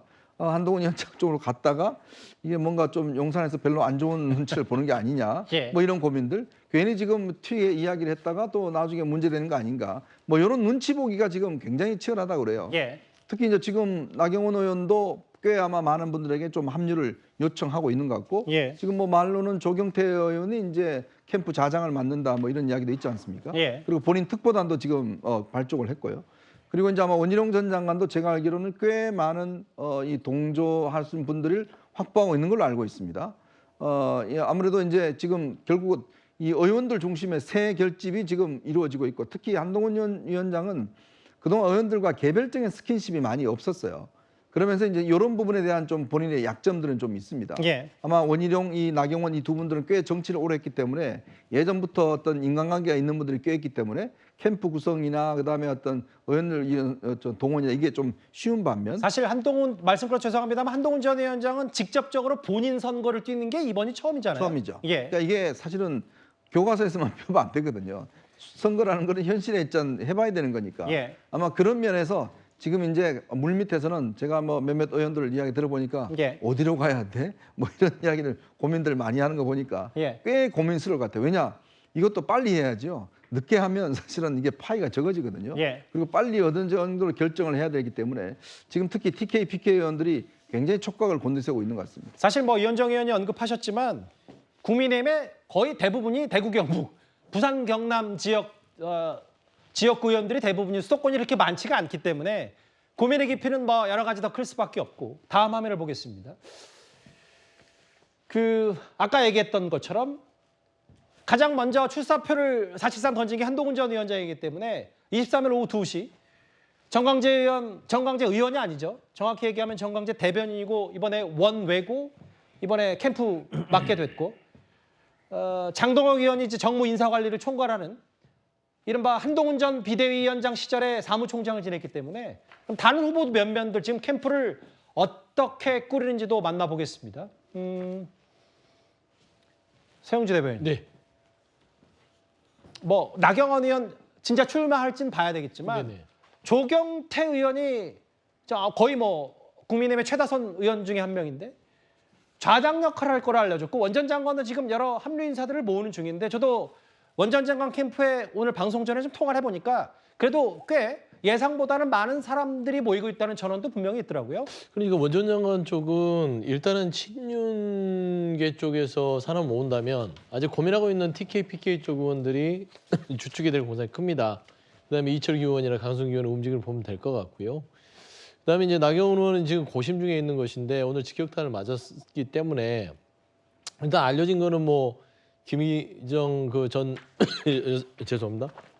여가부 장관이나 예. 저기 전희경 뭐 전 대변인 이분들이 한다고 하는데 제가 봐서는 지금 현재는 대세로 다 줄을 섰다. 그렇게 보이고요. 일단 원희룡 전 장관은 친윤계 중심으로 그다음에 한동훈 전 위원장 쪽 캠프는 예. 수도권을 중심으로 하는데 지금 보니까 배현진 의원이나 뭐 그다음에 박정훈 의원이나 이쪽으로 무게를 실는 거 보면 공격수들이 많이 포진이 됐어요. 한동훈 전 위원장 쪽에. 그렇죠. 예. 그러니까 입들이요. 그러니까 국민의힘의 이 스피커들이 그쪽으로 기운 거 보면 한동훈 전 위원장이 역시 대세는 대세인가 보다. 지금 우리가 알려진 것보다 제가 취재한 바로는 예. 아주 줄이 길다라고 듣고 있어요. 그래서 지난번에 그런 거예요. 정치라는 게 정치인들이 동물적으로 합니다. 예. 그래서 김기현 대표 때도 용산에서 이렇게 힘을 실어주니까 그때 어땠습니까? 다 그리 갔잖아요. 예. 비슷한 거예요. 그래서 일단은 나경원 의원 제가 말씀드리는 것은 본인도 좌절감이 크겠지만 결국에는 본인이 영역이 없습니다. 그리고 원희룡 전 장관 같은 경우 일단 어차피 한동훈 전 위원장 넘어야 될 산이기 때문에 예. 가긴 가지만 여기도 따지고 보면 친윤계가 총선 이후에 거의 패족의 수준을 걷고 있기 때문에 그렇게 세력이 많이 붙을 거라고는 생각되지 않습니다. 용산에 견제가 있습니다만 그래도 한 전 위원장이 대세는 대세다는 서영주 대변인 말씀이신데 잠깐만요. 저희 이번 주제 마무리하기 전에 전반적인 전당대회 얘기.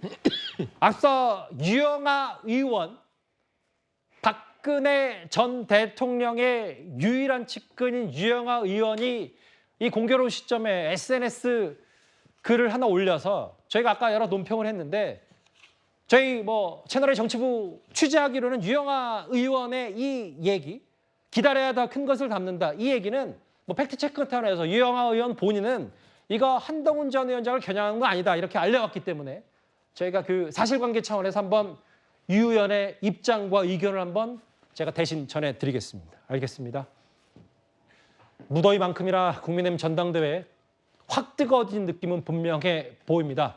원희룡 전 장관의 참전 얘기까지 저희가 뉴스탑 시작부터 지금까지 집중적으로 살펴봤습니다.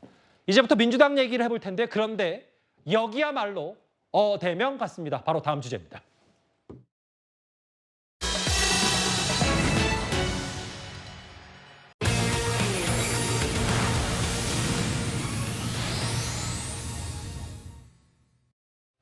어차피 대표는 이재명이다. 뭐 이건 거의 굳어진 것 같고요.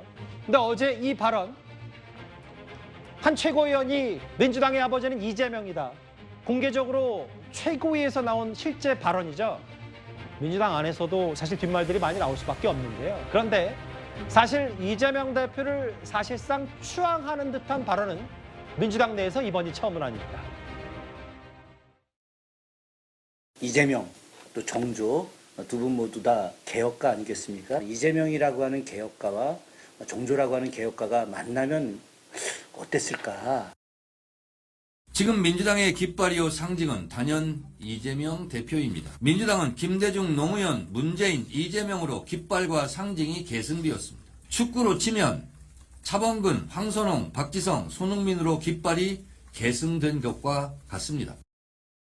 더불어민주당의 아버지는 이재명 대표님이십니다. 집안의 큰 어른으로서 이재명 대표님께서는 총선 직후부터 영남민주당의 발전과 전진에 계속 관심을 가져주셨습니다. 감사합니다. 아닌데. 자, 90도 인사부터 해서 민주당의 아버지는 이재명이라고 했던 저 공개 발언까지 여러 뒷말들이 나오니까 발언의 당사자가 해명을 한 모양입니다. 이현정 의원님. 제가 한번 읽어볼게요. 제가 어제 뉴스탑10에서 농담식으로 해서 뭐 음악의 아버지 바흐, 그 음악의 어머니 핸델 얘기를 직접 했는데 근데 실제로 이 얘기를 했네요. 핸델이 음악의 어머니라고 한 것을 왜 남자를 어머니라고 하느냐며 반문하는 격이다. 이렇게 90도 깊은 인사는 이 강민구 최고위원이 대구시당위원장, 민주당의 대구시당위원장인데 영남 남인, 그러니까 영남의 양반의 예법이다라고 했어요. 어떻게 들으셨어요?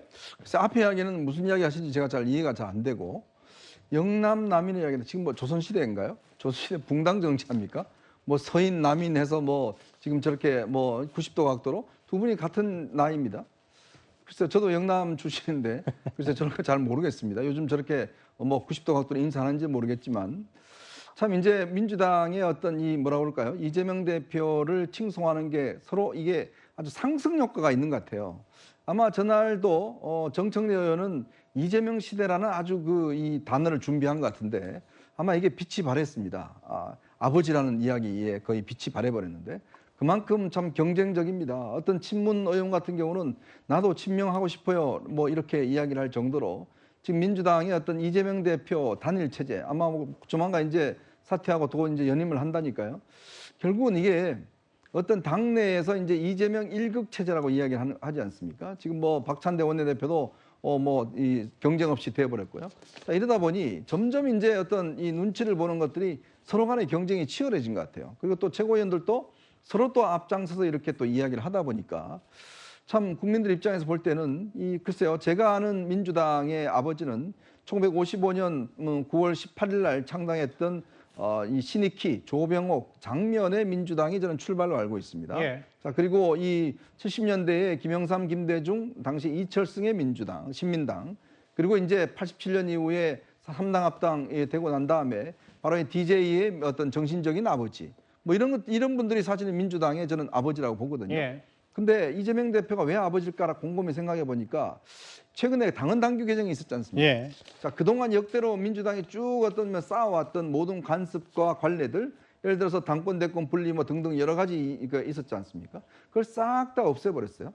그런 어떤 과거의 어떤 이 성과들을 다 없애버렸습니다. 그러면 새로운 민주당이 탄생한 거예요. 예. 근데 그런 상황이다 보니까 아마 저는 뭐 강민구 최고위원이 이제 이재명의 민주당의 아버지는 이재명 대표이십니다라는 이야기가 나왔지 않을까. 예. 즉 예전의 전통적 민주당과 이재명의 민주당은 확실히 이제는 구분이 되는 것 같습니다. 저희 제작진이 핸델하고 바하 사진까지 찾을 정도로 아까 잠깐 나올 정도로 지금 그만큼 회자가 됐어요. 제가 음악의 문외한이라서 누가 핸델이고 바흐인지는 제가 지금은 잘 모르겠는데 영남 양반의 예법이고 근데 진짜로 핸델이 음악의 어머니라고 한 것을 왜 남자 어머니라고 하느냐는 이게 무슨 말인지 최재 교수님 설명을 좀 부탁드릴게요. 이 얘기. 그러니까 뭐 저는 이 말은 잘 모르겠어요. 왜 남자를 어머니라고 하느냐에 반문한 게 이게 무슨 말이냐면 어떤 비유적으로 표현할 때 제가 이해하는 걸 말씀드리는 거예요. 그러니까 그 분야의 전문성을 갖고 뭐 최초로 하신 분 이런 의미를 이제 어머니라는 표현을 썼다는 것 같아요. 제가 그냥 이건 개인적으로 해석한 거고요. 뭐 우리 이현정 의원 여러 가지로 쭉 설명해 주셨는데 저는 이제 일단 1차적으로 아버지라는 표현을 쓴 게 적절하다고 보진 않아요. 과유불급이죠, 사실. 그렇죠. 예. 근데 이제 이게 그러면 정말로 무슨 이재명 대표를 무슨 뭐 아버지처럼 추앙한다 이런 의미는 아니라고 저는 개인적으로 생각을 하고요. 예. 뒤에 뭐 본인이 좀 붙이기도 했는데 민주당이라는 큰 집안을 이거 하나의 집안으로 보면 그 집안의 대표니까 아버지 격이다 이제 이렇게 표현했다고 저는 생각해요. 그러나 지금 현대 사회에서 그걸 그렇게 표현하는 건 저는 바람직하지 않다고 생각해요. 그러니까 단어 자체의 선택은 적절하지 않았다. 다만 이제 의도는 제 생각에는 그냥 민주당이라는 큰 집안의 대표시니까 아버지라고 부른 게 아닌가 저는 그렇게 생각합니다. 뭐 김준혁 의원이 그랬나요? 이재명 대표를 정청래 의원 뭐 손흥민이라고 표현하겠고 뭐 예능이긴 합니다만 안기령 전 대변인은 뭐 차은우보다 이재명 대표. 최근에 박찬대 최고위원은 착해도 너무 착하다. 뭐 나보다 더 착하다는 취지 얘기도 했었나요? 어쨌든 이런 비유들이 쏟아져 나와서 한번 저희가 모아봤는데 국민의힘 이걸 뭐 가만히 있지는 않겠죠? 이런 비판까지 나왔습니다. 한번 들어보겠습니다. 박세리 선수가 아버지 때문에 저 눈물을 흘리는 모습을 봤지 않습니까? 저는 참 민주당의 아버지라고 하는 분 때문에 전 국민이 지금 얼마나 울분에 차 있고 눈물을 흘리고 있는지 저분이 좀 아셨으면 좋겠어요. 아버지라는 사람이 음주운전, 뭐 검사 사칭 이런 전과 사범에다가 지금도 4건으로 이렇게 재판을 받고 있는 그런 아버지 두고 있는 참 민주당이 참으로 불쌍합니다. 저는 이제 아버지. 뭐 민주당의 어머니면 안 됩니까? 너무 유교문화인데 약간 이런 느낌이었어요. 유교문화에서 약간 지아비 이런 문화가 있잖아요. 아버지면 되고 어머니면 안 되나 이런 생각이 들어요. 그냥 민주당의 지도자는 이재명이다. 장경태 의원 지압이라는 표현까지 나왔어요. 지금 막 여러 가지 얘기들이 나오는데요. 정영진 변호사님 이제 좀 웃으시면서 고개를 못 드시는 것 같은데 냉정하게 한번 얘기를 해보죠. 왜냐하면 뭐 이것 또한 국민의힘의 여러 공격이겠지만 이번에 초선 국민의힘의 비례 탈북민 출신의 박충건 의원은 뭐 아예 북한에 비유하기까지 했는데 글쎄요, 뭐 그건 그거고 이건 이거다. 뭐 당내에서도 과했다는 표현이 나오니까 정 변호사 생각은 어떠십니까? 제가 봤을 때 객관적으로 제일 과한 거는 차은우였던 것 같아요. 어떻게 이재명 대표 보고 차은우보다도 더 잘생겼다라고 할 수 있는가. 지금 나온 이야기들을 다 종합해 보면요. 이재명 대표는 민주당의 착하고 똑똑한 얼굴 천재 아버지 아니겠습니까? 그런데 중요한 건 조금 전에 김웅천 의원 이야기한 것처럼 그런 아버지도 수사받고 형사재판 받을 수 있는 거 아니겠습니까? 받고 있는 거 아니겠습니까? 민주당은 어쨌든 뭐 그런 아버지 뒀으니까 그런 아버지라고 생각을 하니까 뭐 좋겠다는 생각은 드는데 중요한 건 정당의 목적은 뭡니까? 정당의 목적은 권력을 잡는 게 정당의 목적이잖아요. 그런데 지금 뭐 쿠데타 할 수도 없는 거고 권력을 잡으려면 유권자의 마음을 얻는 것이 필요하지 않겠습니까? 그런데 저런 사고방식 가지고 과연 민주당 외에서 심지어 민주당 내에서도 얼마나 많은 공감을 받을 수 있을 것인가. 그러면서 저런 정도의 그 생각 가지고 과연 민주당이 그 이재명 대표를 통해 가지고 정권을 획득할 수 있을 것인가. 그 부분에 대해서는 뭐 냉정하게 생각하는 것이 필요하지 않겠나는 생각이 듭니다. 근데 이제 본질로 가볼게요. 뭐 이제 민주당의 아버지에게는 이 정도면 갈무리가 될지는 모르겠지만 장민 변호사님. 화면을 좀 같이 보실 텐데 앞서 저희 뉴스탑10 시작부터 집중적으로 살펴봤는데 국민의힘에서는 뭐 한동훈, 원희룡, 나경원, 윤상현 경쟁 구도가 이제 만들어질 조짐이 있다면 여기야말로 진짜 어대명 아니냐. 단독 출마. 뭐 민주당의 아버지까지 하지 않더라도 다음 화면들 보면 최고위원들도 봤을 때 김민석, 강선우, 민영배, 한준호, 정봉주 뭐 출마 가능성들이 있는 사람들을 언론 보도 추려봤는데 최고위원들도 이른바 찐명 체제고 일극 체제에 대한 비판은 어떻게 받아들이시겠어요? 일단 그래서 뭐 추대론 이야기도 나오는데 그런 흐름으로 흘러가지는 않을 것 같고요. 지금 뭐 전당대회 당권 주자로 뭐 박용진 의원이 출마할 수도 있다 이런 언론 보도도 나오고 있기 때문에 일단 뭐 이재명 대표 혼자 연임의 단독 주자로 이렇게 전당대회를 치르는 풍경은 저 개인적으로는 펼쳐지지 않을 것 같습니다. 그리고 최고위원들을 뽑는 그 절차와 관련해서도 이른바 뭐 친명으로 분류되는 여러 의원들, 뭐 한준호 의원, 민형배, 강선우 여러 의원들의 이름이 거론되고 있긴 하지만 민주당의 풀이 상당히 넓습니다. 성동구청장 정원호 성동구청장 같은 경우에도 이번에 총선 출마를 좀 저울질하다가 그것을 좀 이제 지역구 문제 때문에 좀 철회를 하면서 최고위원 출마설이 그때부터 나왔었거든요. 그리고 이제 임종석 전 실장은 상당히 좀 가까운 인사로 이제 분류가 되기도 하고, 그래서 여러 스펙트럼이 있기 때문에 본인들의 어떤 진영 그리고 이런 부분에 대한 목소리를 내기 위한 채비들이 각 공간에서 이뤄지고 있을 것이라고 생각합니다. 근데 이제 말씀하셨던 부분들이 죄송합니다만 그렇게 인지도가 있는 사람들이 아니어서 진짜로 장 변호사께 질문 드리는 건 거의 추대론까지 되면 이게 아까 정혁진 변호사 말을 굳이 인용하지 않더라도 건강한 당이냐 뭐 이런 정도의 비판과 우려는 동시에 나올 수는 있을 것 같거든요. 근데 이런 정치적으로 이재명 대표를 그 말로 띄우는 것 말고도 법적으로도요. 민주당은 지금 검사 탄핵도 추진하고 있는데 일부 보도에 따르면 몇몇 그 피고인들을 국회로 부르는 것까지 검토한다 이런 보도도 나왔습니다. 국민당이 때리고 그다음에는 검찰이 때리고 그다음에 또 민주당이 때리고 아니 사업하는 사람이 무슨 본이냐고.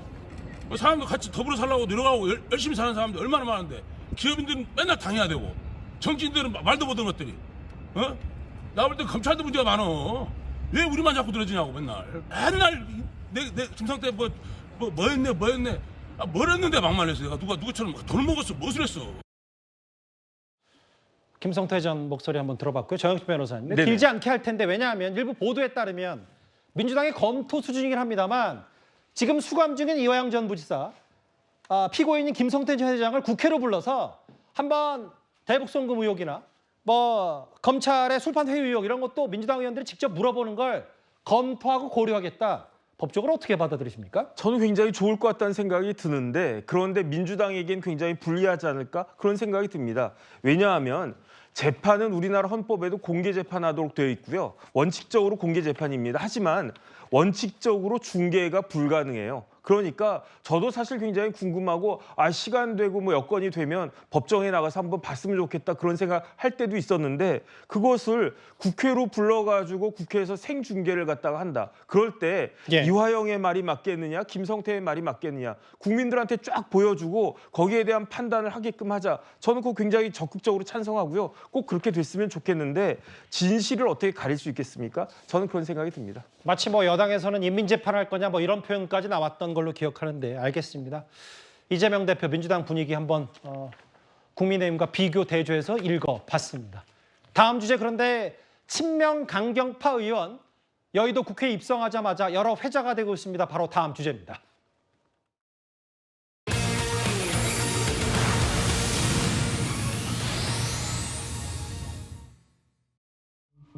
성상납 고소전인데 맞닥뜨렸다. 김준혁 의원이 과거 본인의 이대생 성상납 발언으로 이대 측으로부터 고소를 당하자 공개적으로 오늘 맞고발에 나섰습니다. 그런데 오늘 고소장, 고발장이 오고 가던 경찰청 앞에서 이런 일이 있었습니다.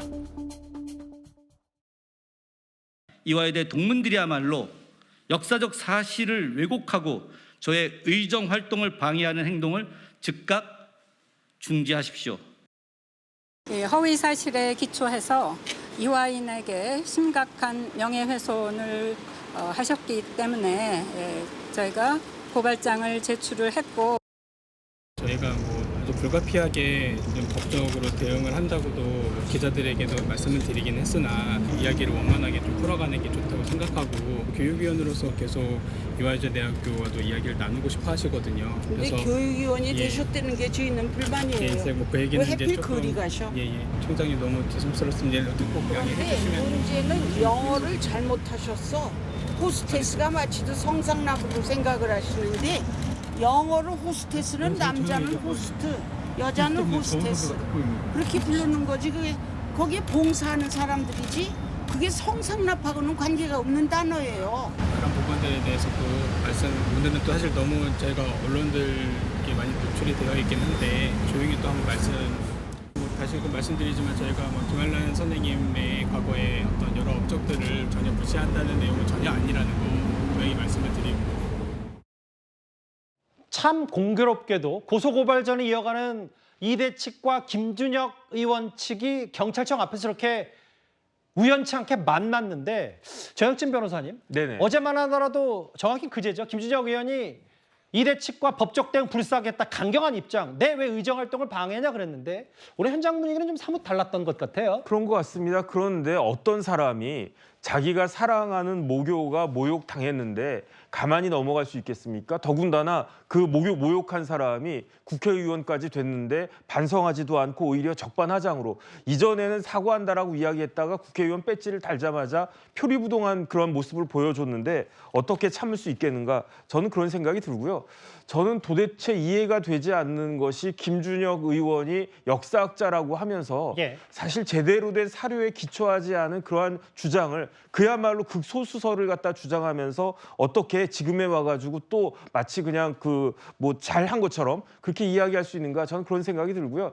지금 나와 있는 저 비서관이 오히려 저는 정상적인 그런 모습을 보여준다라는 생각이 드는데 조금 걱정이 되네요. 저러다가 저 비서관 혹시 보좌관인지 비서관인지 모르겠지만 그 직장을 갖다 일자리를 잃는 것은 아니지. 저는 그런 걱정이 좀 이건 너무 되는데. 나가셨어요. 이건 너무 나가셨고 일단 무슨 말씀인지는 알겠는데 김준혁 의원과는 좀 다른 생각에 좀 더 여러 가지 원만히 푸는 게 자체가 김준혁 의원 생각과는 다를 수 있다는 취지의 얘기를 했지만 조금 넘으셔서 나가셔서 순화하겠습니다.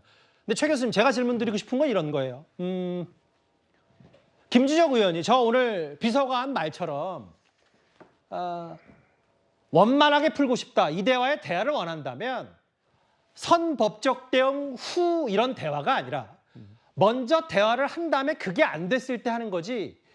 이런 부분이 마치 보면 뭐 대놓고 불사하겠다는 거를 뭐 지지자한테 보여주는 것처럼 얘기했다가 비서관은 또 과거 이대 총장들에게 고개를 숙이는 모습이 이거 어떻게 받아들일지가 좀 제가 헷갈려서 질문 드린 거거든요. 일단 제가 뭐 양쪽 의견을 다 듣지 않았기 때문에 모르고요. 근데 제가 그냥 분석을 해서 말씀을 드려보면 아마도 이런 게 아닌가 하는 개인적인 생각이에요. 그러니까 비서관의 말이 맞다고 하면 아마 이제 김준혁 의원실에서는 이 문제가 법적 대응이 아니라 원만하게 대화를 통해서 풀어지기를 원하는 것 같아요. 다만 그렇게 하기 위해서 이제 법적 대응을 맞고서를 한 게 아닌가 하는 생각이 개인적으로 들고요. 물론 제가 전적으로 말씀을 저는 김준혁 의원과 대화하거나 통화한 적이 없기 때문에 내용은 자세히 모르지만 아마 그런 게 아닌가 하는 생각이 든다는 거죠. 왜냐하면 이제 보통 법적으로 충돌하는 지점이 있으면 양측이 맞고소를 하고 그걸 이제 푸는 과정에서 서로가 고소를 취하는 방법을 취하는 경우들도 있잖아요. 그래서 아마 이제 비서관의 말이 맞다고 하면 그런 과정을 통해서 이제 양측이 만나서 또 대화할 수 있는 기회를 가질 수 있는 그런 생각이 있지 않나 하는 생각도 듭니다. 그래서 정말 뭐 김준혁 의원이 뭐 나와서 한 얘기가 진심일지 아니면 정말 저 비서관이 말이 진심일지 잘 모르겠는데 비서관의 말을 그냥 곧이곧대로 제가 믿는다고 하면 아마 대화로 풀기 위해서 맞고소라는 과정을 좀 겪는 게 아닌가 개인적으로 그렇게 생각을 합니다. 그 경찰청 앞에서 맞닥뜨린 저 김준혁 의원 측과 이화여대 과거 총장들의 얘기까지 이거 김준혁 의원 국회에 입성하자마자 여러 얘기들이 다시 법적 대응까지 불거졌어요. 이 얘기 맞나 아팠습니다. 다음 주제 이 얘기를 좀 해볼 텐데요. 여전히 좀 꼬인 실타래가 풀리지 않는 바로 이 얘기를 해보겠습니다.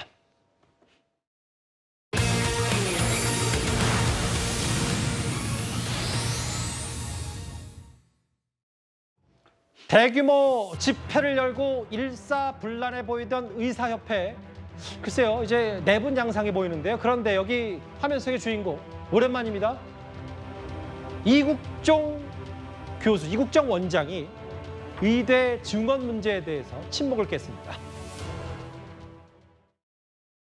아주대 외과에 지원한 의대생이 아예 없다는 보도가 나왔던데 최근 한 2년, 올해만이 아니고 아마 한 2년 이상 지금 계속 없어요. 젊은 의사들이 일주일에 100시간이 넘게 막 120시간이 육박하게 일을 젊은 의사들이 하면서 버텼기 때문에 그나마 지금 우리나라 의료제도가 마치 굉장히 발전된 듯이 굉장히 이제 병원들이 겉에는 번쩍번쩍하게 대리석 발라가지고 이제 번들번들하니까 마치 우리나라의 의료 시스템이 굉장히 잘 정착된 듯이 그렇게 착각을 다들 한 거죠. 그러니까 착시 현상이 벌어진 거죠. 의대생들이 마치 정신자세가 문제다 이렇게 몰아가는 건 이건 진짜 아닌 것 같아요. 이국종 교수의 과거 의사 수 6년 전 발언까지 소환한 이유가 이거예요. 장유미 변호사님. 최 교수님께 이거 질문 드릴게요. 왜냐하면 의대생 200만 명 늘린다고 소아과를 하겠냐. 이렇게 2,000명, 뭐 1,000명 늘린다고 해서 이게 도깨비방망이가 아니라는 걸 침묵을 깨고 이국종 원장이 얘기를 한 거거든요. 그러니까 저 말 그대로를 제가 그냥 해석을 해보면, 그러니까 소아과 의사가 부족한데 그 분야에 지원을 하겠냐 하는 부분은 제가 이해하기로는 이국정 교수는 아마 그런 의도로 얘기한 것 같아요. 어느 한 분야의 의사가 부족하면 그 분야의 의사들이 갈 수 있는 환경과 상황을 만드는 게 필요하다고 얘기하시는 것 같습니다. 저는 충분히 공감할 수 있는 지점이라고 생각합니다. 다만 지금의 이 시점에서 이국정 교수의 저 말이 과연 그 문제를 풀 수 있는 방안일까 하는 부분에 약간의 저는 의문이 있습니다. 그러니까 의료 시스템이나 아니면 분야별로 의사들이 가고 싶어하고 좋아하는 어떤 전문 분야가 있다고 하면 아닌 분야도 있을 수 있지 않겠습니까? 그 부분을 정부가 잘 풀어서 의사들이 자발적으로 정말 열악한 환경에 있는 그 분야도 갈 수 있도록 만드는 환경을 만들으라고 요구한다면 저는 100% 동의합니다. 다만 지금의 이런 의사들과 정부의 갈등, 이런 문제를 풀 수 있는 방안들에 대해서 말씀하시고 저렇게만 얘기하고 끝나버리시면 그러면 사실은 이제 의사들이나 지금 뭐 의협이나 이런 데서 하고 있는 행동들이 어느 부분 또 정당화될 수 있는 그런 점도 있지 않겠습니까? 근데 그런 부분은 사실 국민의 생명을 담보로 해서 어떤 행동을 할 때는 대단히 조심스럽고 대단히 좀 절제되게 한다고 저는 개인적으로 생각을 합니다. 국민들에게 이게 어떤 직종에 이기주의로 비춰질 수 있는 부분도 분명히 있지 않겠습니까? 그런 점에서 온다고 하면 조금 양쪽에 양보해야 될 부분들을 같이 말씀해 주시면 더 좋을 뻔했는데 뭐 의사 입장에서 말씀하시는 건 뭐 이해는 되지만 저런 부분이 잘못하면 이런 갈등 속에서 한쪽에 편을 드는 듯한 모습을 보일 수 있어서 조금 아쉬운 부분이 있다 개인적으로 그렇게 생각합니다. 지금 이국정 교수 말은, 이국정 원장 말은 이건 일단 이렇고 의료 대란 문제 논란과 논쟁의 핵심에 있는 인물이 바로 이면택 의협 회장인데요. 오늘 경찰에 출석을 했습니다. 이런 얘기를 했습니다. 전공의가 특별한 죄가 없다라는 거는 의사회원뿐만 아니라 전 국민이 다 아시는 내용입니다. 저를 포함한 의협 전현직 그 임원들에 대한 죄 여부, 혐의에 대한 여부 또한 역시 마찬가지입니다. 지난번 소환조사 거부하신 이유는 뭡니까? 지금 27일 무기한 휴직 예고하셨는데 전국인들과 사전에 소통되신 겁니까? 16개 강력지도 회장들이 다 참들었다는 거예요. 당당했다니까. 이면택 회장이 모든 것들을 지금 원맨쇼를 하고 즉 독단적으로 한다는. 이면택 의협 회장의 과거 거친 발언들 뭐 이런 모아놓은과는 별개로요. 정혁진 변호사님. 오늘 기자들이 물었어요. 오늘 경찰 출석하기 전에 전공의들과 사전 소통했냐. 지금 내분 기류가 있는 모양이더라고요. 그러니까 저는 참 안타깝다라고 생각하는 게 이면택 회장이 과연 지금 같은 상황에서 의협 회장으로서 문제를 해결하려고 하는 것인가 아니면 문제를 더 악화시키려고 하는 것인가. 지금 의사들이 과연 그 이면택 회장 같은 분이 우리를 대표하는 사람이다, 우리의 회장이다 이렇게 생각할 수가 있겠는가? 저는 그런 생각이 들고요. 여러 가지 면에서 지금 상당한 문제가 있다는 생각이 들고 그렇기 때문에 회장이 저렇기 때문에 내부적으로도 의사들도 갈팡질팡할 수밖에 없는 그런 상황이 아닌가 그런 생각이 들고요. 좀 많은 사람들 이야기를 듣고 그다음에 여태까지 의협이 제기했던 모든 법적 조치들이 다 패배하지 않았습니까? 그런 부분들을 갖다가 정확하게 사실을 판단하고 파악하고 여기에 대해서 문제를 해결하려는 노력을 좀 보여줬으면 좋겠다. 그것들을 우리 국민들이 바라고 있는 것이 아닌가 저는 그렇게 생각이 됩니다.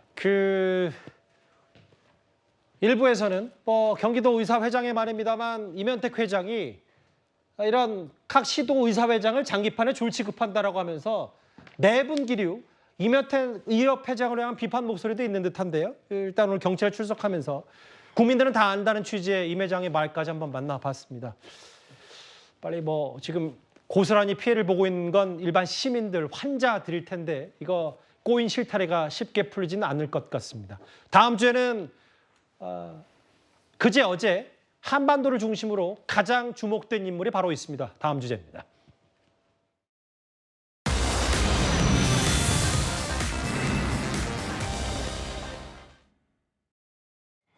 24년 만에 북한을 찾은 푸틴 러시아 대통령이 오늘 자정 무렵에 사실상의 만 하루 당일치기 회담 일정을 마치고 북한을 떠났습니다.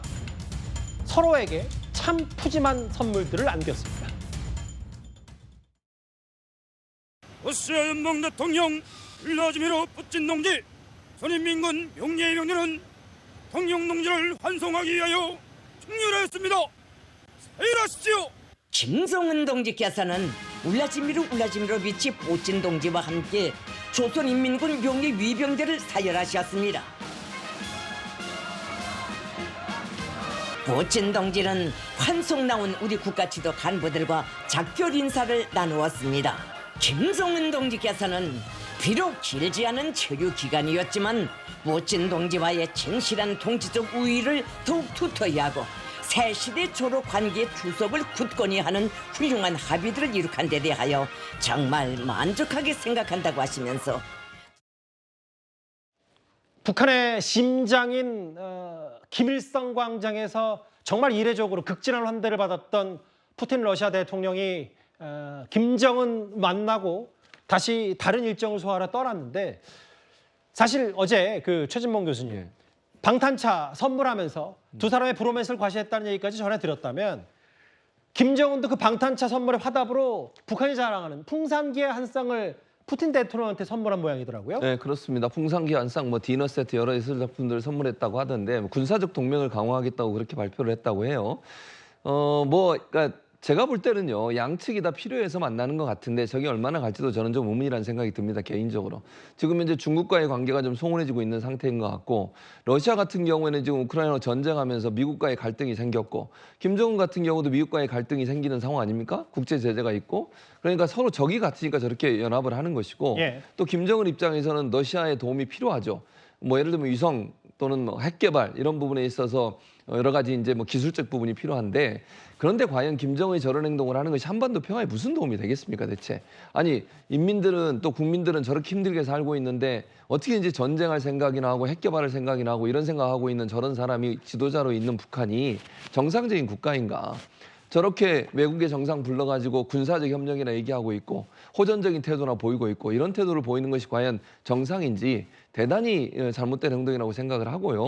저런 거 하려고 생각하지 말고 또 무슨 비무장지대 DMZ에다가 벽 같은 거 만들려고 생각하지 말고 한반도의 평화로운 관계를 만들기 위한 노력을 좀 하는 게 필요하지 않겠나 그런 생각입니다. 북한 평양에서 열린 그 푸틴 대통령의 환영식, 김일성 광장을 이렇게 북한이 내어준 건 역사상 처음 있는 일이라고 하더라고요. 북한 역사상. 그만큼 극진한 환대.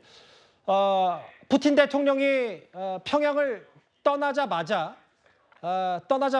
오늘 우리 용산 대통령실도 입장을 내놨습니다. 속보가 들어왔는데 조금 전이었습니다. 그 NSC 얘기는 우크라이나의 무기 지원을 재검토하겠다. 우리도 가만히 있지 않겠다. 이런 얘기인 것 같아요. 그렇죠. 지금 일단 이번에 북러 조약이 보면 예전 이제 구소련 시절에 맺었던 그 조약, 그러니까 폐기했던 소련이 붕괴되면서 자동 개입 조항, 이게 이제 물론 여러 브레이크 조항이 있긴 하지만 이게 다시 부활됐습니다. 유사시에 군사적 지원을 하겠다는 것인데 이거는 굉장히 우리의 안보에 위협적인 내용 아니겠습니까? 그동안 우리가 우크라이나에 살상 무기를 제공하지 않았습니다. 그러니까 포탄을 우리가 미국에 수출하고 미국이 그 포탄을 이제 주는 이런 형태로 이제 했거든요. 그리고 우리가 여러 가지 비살상 무기들, 비살상 지원들, 예를 들어서 의료 지원이라든지 이런 것들을 해 왔는데 이게 지금 우리 안보에 굉장히 심각한 이번에 위협이 되다 보니까 그렇다면 이제 우리가 직접적으로 우크라이나에 살상 무기를 제공할 수도 있다라는 아마 그런 논의들을 지금 NSC가 한 것 같아요. 그럼 그만큼 이번 이 북러가 근접하는 것이 한반도 안보에 결정적 영향을 미치고 또 이런 것들을 우리가 대응하기 위해서 쌍방적인 조치들, 그렇기 때문에 우리는 우크라이나에 살상 무기를 즉 포탄이나 이런 것들을 제공할 수 있을 것이다라는 부분들 아마 좀 오늘 논의를 한 것 같습니다. 북러 정상회담 이후에 저희가 계산서를 뽑아 제대로 받아야 이제 대응을 하니까요. 그 얘기까지 한번 만나봤습니다. 지금까지 들어온 여러분들 댓글을 만나볼 차례죠. 첫 번째 목소리입니다. 그러게요. 국민의힘 전당대회 미리 보는 미니 대선 경선 정도 되는 것 같습니다. 달리기는 골인 지점까지 누가 이길지 아무도 모른다. 어대한 뚜껑 열어봐야 된다. 이 말씀하신 듯하고요. 북한 수령님께 하는 예법 아닌가요? 민주당의 아버지는 이재명이다 이 말씀하신 것 같습니다. 고소하러 갔다가 사과했다. 김준혁 의원 측 말씀하신 것 같고 비판이네요. 마지막 보겠습니다. 중3이 오죽했으면 정치에 관심을 가질까? 한동훈 전 위원장이 이번에 화한 얘기 댓글 5개 모두 감사드립니다. 다음 주제는 이 사람 얘기입니다.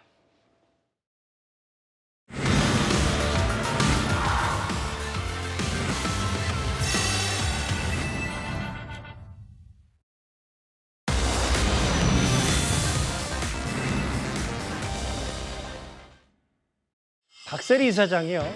부친 관련 기자회견에 대해서 어제 SNS 통해 직접 심경을 밝혔습니다. 특히 오랜 친분이 있는 한 기자의 질문에 눈물을 흘린 걸 만감이 교차한다고 표현했습니다. 만감이 교차하더라고요. 왜 제가 저기에 앉아 있어서 이런 말들을 해야 되는지 너무 그런 것들이 안타까웠던 거죠. 물론 모든 건 자기가 어떤 관리를 잘못한 부분도 있었지만은 어제 박 프로가 이야기한 것처럼 자기가 아무리 해도 안 되는 부분들은 안 됐던 것이었던 걸로 난 느껴졌었어요. 어려서부터 그 친구 중학교 때부터 공 치는 것부터 봤으니까 제가 골프계에 들어온 게 88년이거든요. 그러니까 거의 한 40년 가까이 됐잖아요. 골퍼로서의 어떤 선구자적인 역할을 했고 그런 부분들이 있었지만은 결과적으로 이런 결과를 만들어내니까 그런 것들도 좀 마음이 안타까웠던 게 그게 그 질문이 전부였어요, 솔직히. 그 질문했던 기자도 안타까웠고 박세리 이사장도 눈물을 훔쳤었는데 남현 기자님, 기자회견 이후에 처음으로 SNS에 박세리 이사장이 글을 썼는데 밝은 표정, 좀 많이 마음이 좀 다잡은 것 같더라고요. 네, 아무래도 박세리 씨의 그동안에 이렇게 밝은 모습만 보다가 처음으로 눈물을 흘린 모습이었고요. 박세리 씨도 역시 그동안의 좋은 모습으로 웃으면서만 밝혔었는데 이런 모습이 처음이었던 터라 본인도 사실 마음이 힘들었을 겁니다. 예. 그리고 이 기자와 나눈 그 대화 자체가 굉장히 화제가 됐잖아요. 그래서 박세리 씨도 이에 대해서 충분히 이제 대답을 한 것으로 보입니다. 그래서 굉장히 이때 왜 눈물을 흘리게 됐는지 너무나 본인도 만감이 교차하고 오랜만에 20년 동안에 알고 지낸 기자와의 그 약간의 안 좋은 구설수에 대한 대답이었잖아요. 본인이 이제 그것에 대해서 설명을 했고요. 이제 앞으로 좋은 모습만 보여드리겠다, 웃는 모습만 보여드리겠다는 의미로 아무래도 이 글과 함께 본인의 밝은 모습의 사진을 올려서요. 많은 응원을 받았습니다. 그러게요. 그제부터 박세리 감독의 박세리 이사장에 대한 뉴스탑10 댓글 창만 하더라도 여러 응원의 댓글들이 있는데 이런 좀 안 좋은 일, 부친 고소 와중에 허지연 변호사님, 박세리 이사장이 상을 받게 됐다면서요? 네, 벤플리트상 수상을 하게 됐다는 낭보가 전해졌습니다. 저는 강한 정신력이라고 하는 것은 넘어졌을 때 울지 않는 힘이 아니라 눈물을 빨리 닦고 일어서는 힘이 가장 강한 정신력이라고 생각하는데요. 박세리 이사장이 이렇게 용기 내는 모습에 이렇게 수상 소식이라는 또 힘이 되는 소식이 전해졌는데요. 벤플리트상이라고 하는 것은 미군 이 6.25 전쟁 때 참여했던 미국 벤플리트 장군의 뜻을 기려서 설립한 한미 친선단체인 코리안 소사이어티가 매년 한미 양국 관계의 우호 증진에 기여한 사람들을 선정해서 수상하는 그런 의미 있는 상입니다. 반기문 전 유엔 총장이라든가 김대중 전 대통령도 수상을 한 상인데 이번에 이 윤윤수 휠라코리아 홀딩스 회장과 함께 박세리 이사장이 공동 수상하게 됐다는 소식인데 박세리 이사장 미국 LPGA 한국인 최초로 명예의 전당에 오른 인물일 뿐만 아니라 박세리 희망재단을 통해서 매년 한미 양국에서 이 주니어 골프 대회를 개최하고 있거든요. 이런 부분이 어떤 스포츠 우호 관계 증대에 기여했다는 점을 인정을 받아서 이번에 수상을 하게 됐고요. 9월 30일 이 미국 뉴욕에서 플라자 호텔에서 시상식이 열리는데 여기서 박세리 이사장 모습을 볼 수 있을 것 같습니다. 이번 얼마 안 남은 파리올림픽에서 또 골프 해설도 하면서 원래 하던 대로 하겠다. 아버지와의 고소 여부 이런 거와 상관없이 여러 응원들을 받고 있는 박세리 이사장 얘기 저희가 여러 핵심 내용, 상도 받게 되는 얘기까지 그나마 기쁜 소식 얘기까지 만나봤습니다. 마지막 주제로 가볼까요?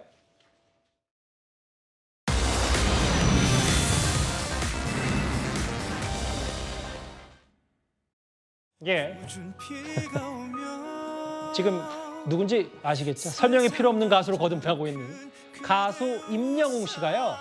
솔로 가수 최초로 기록을 하나 세웠습니다. 남현 기자님. 100억 스트리밍이 돌파했다는데 이제 제가 선뜻 감이 안 와서 이 정도의 영향력은 어느 정도입니까?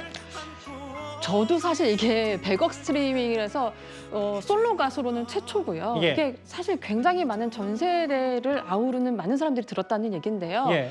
저는 좀 그렇게 생각합니다. 이제 임영웅 씨 같은 경우에는 가창력도 가창력이지만 본인이 선한 영향력이나 굉장히 힘겨운 상황에서 꿈을 이룬 거잖아요. 예. 이 사람의 노래를 듣고 사람들이 힘을 얻고 약간 이런 영향으로 인해서 생기지 않았나 생각하는데요. 사실 100억 스트리밍은 솔로 가수로서 최초이자 그전에는 BTS가 유일합니다. 예. 그래서 이 많은 멤버들이 있는 그 그룹과 혼자 이거를 해냈다는 건요. 굉장히 유일무이한 엄청난 역사라고 생각합니다. 네. 요즘 뭐 스밍이라고 표현하는 그 스트리밍 100억 솔로 가수 최초인데요. 허 변호사님 보니까 또 한국인이 가장 좋아하는 가수의 1위에 아이유 씨를 제치고 또 올라왔더라고요. 네, 아이유 씨가 남성들과 10대에서 30대 사이에서 가장 많은 지지를 받았다고 하면 예. 임영웅 씨는 이 50대 중장년층에서 압도적인 지지를 또 받았다고 합니다.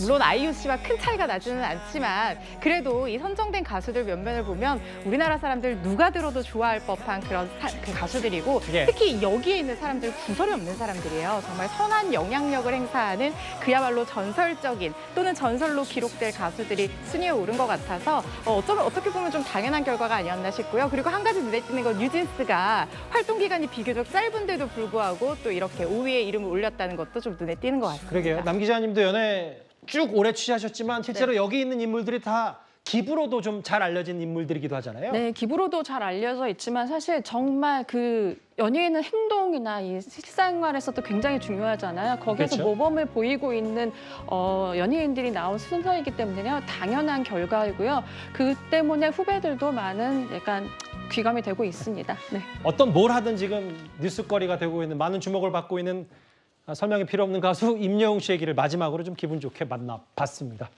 예, 목요일 뉴스탑10 준비한 소식은 여기까지입니다. 곧바로 뉴스 A도 이어지니까요. 많은 시청 바랍니다. 여러분 고맙습니다.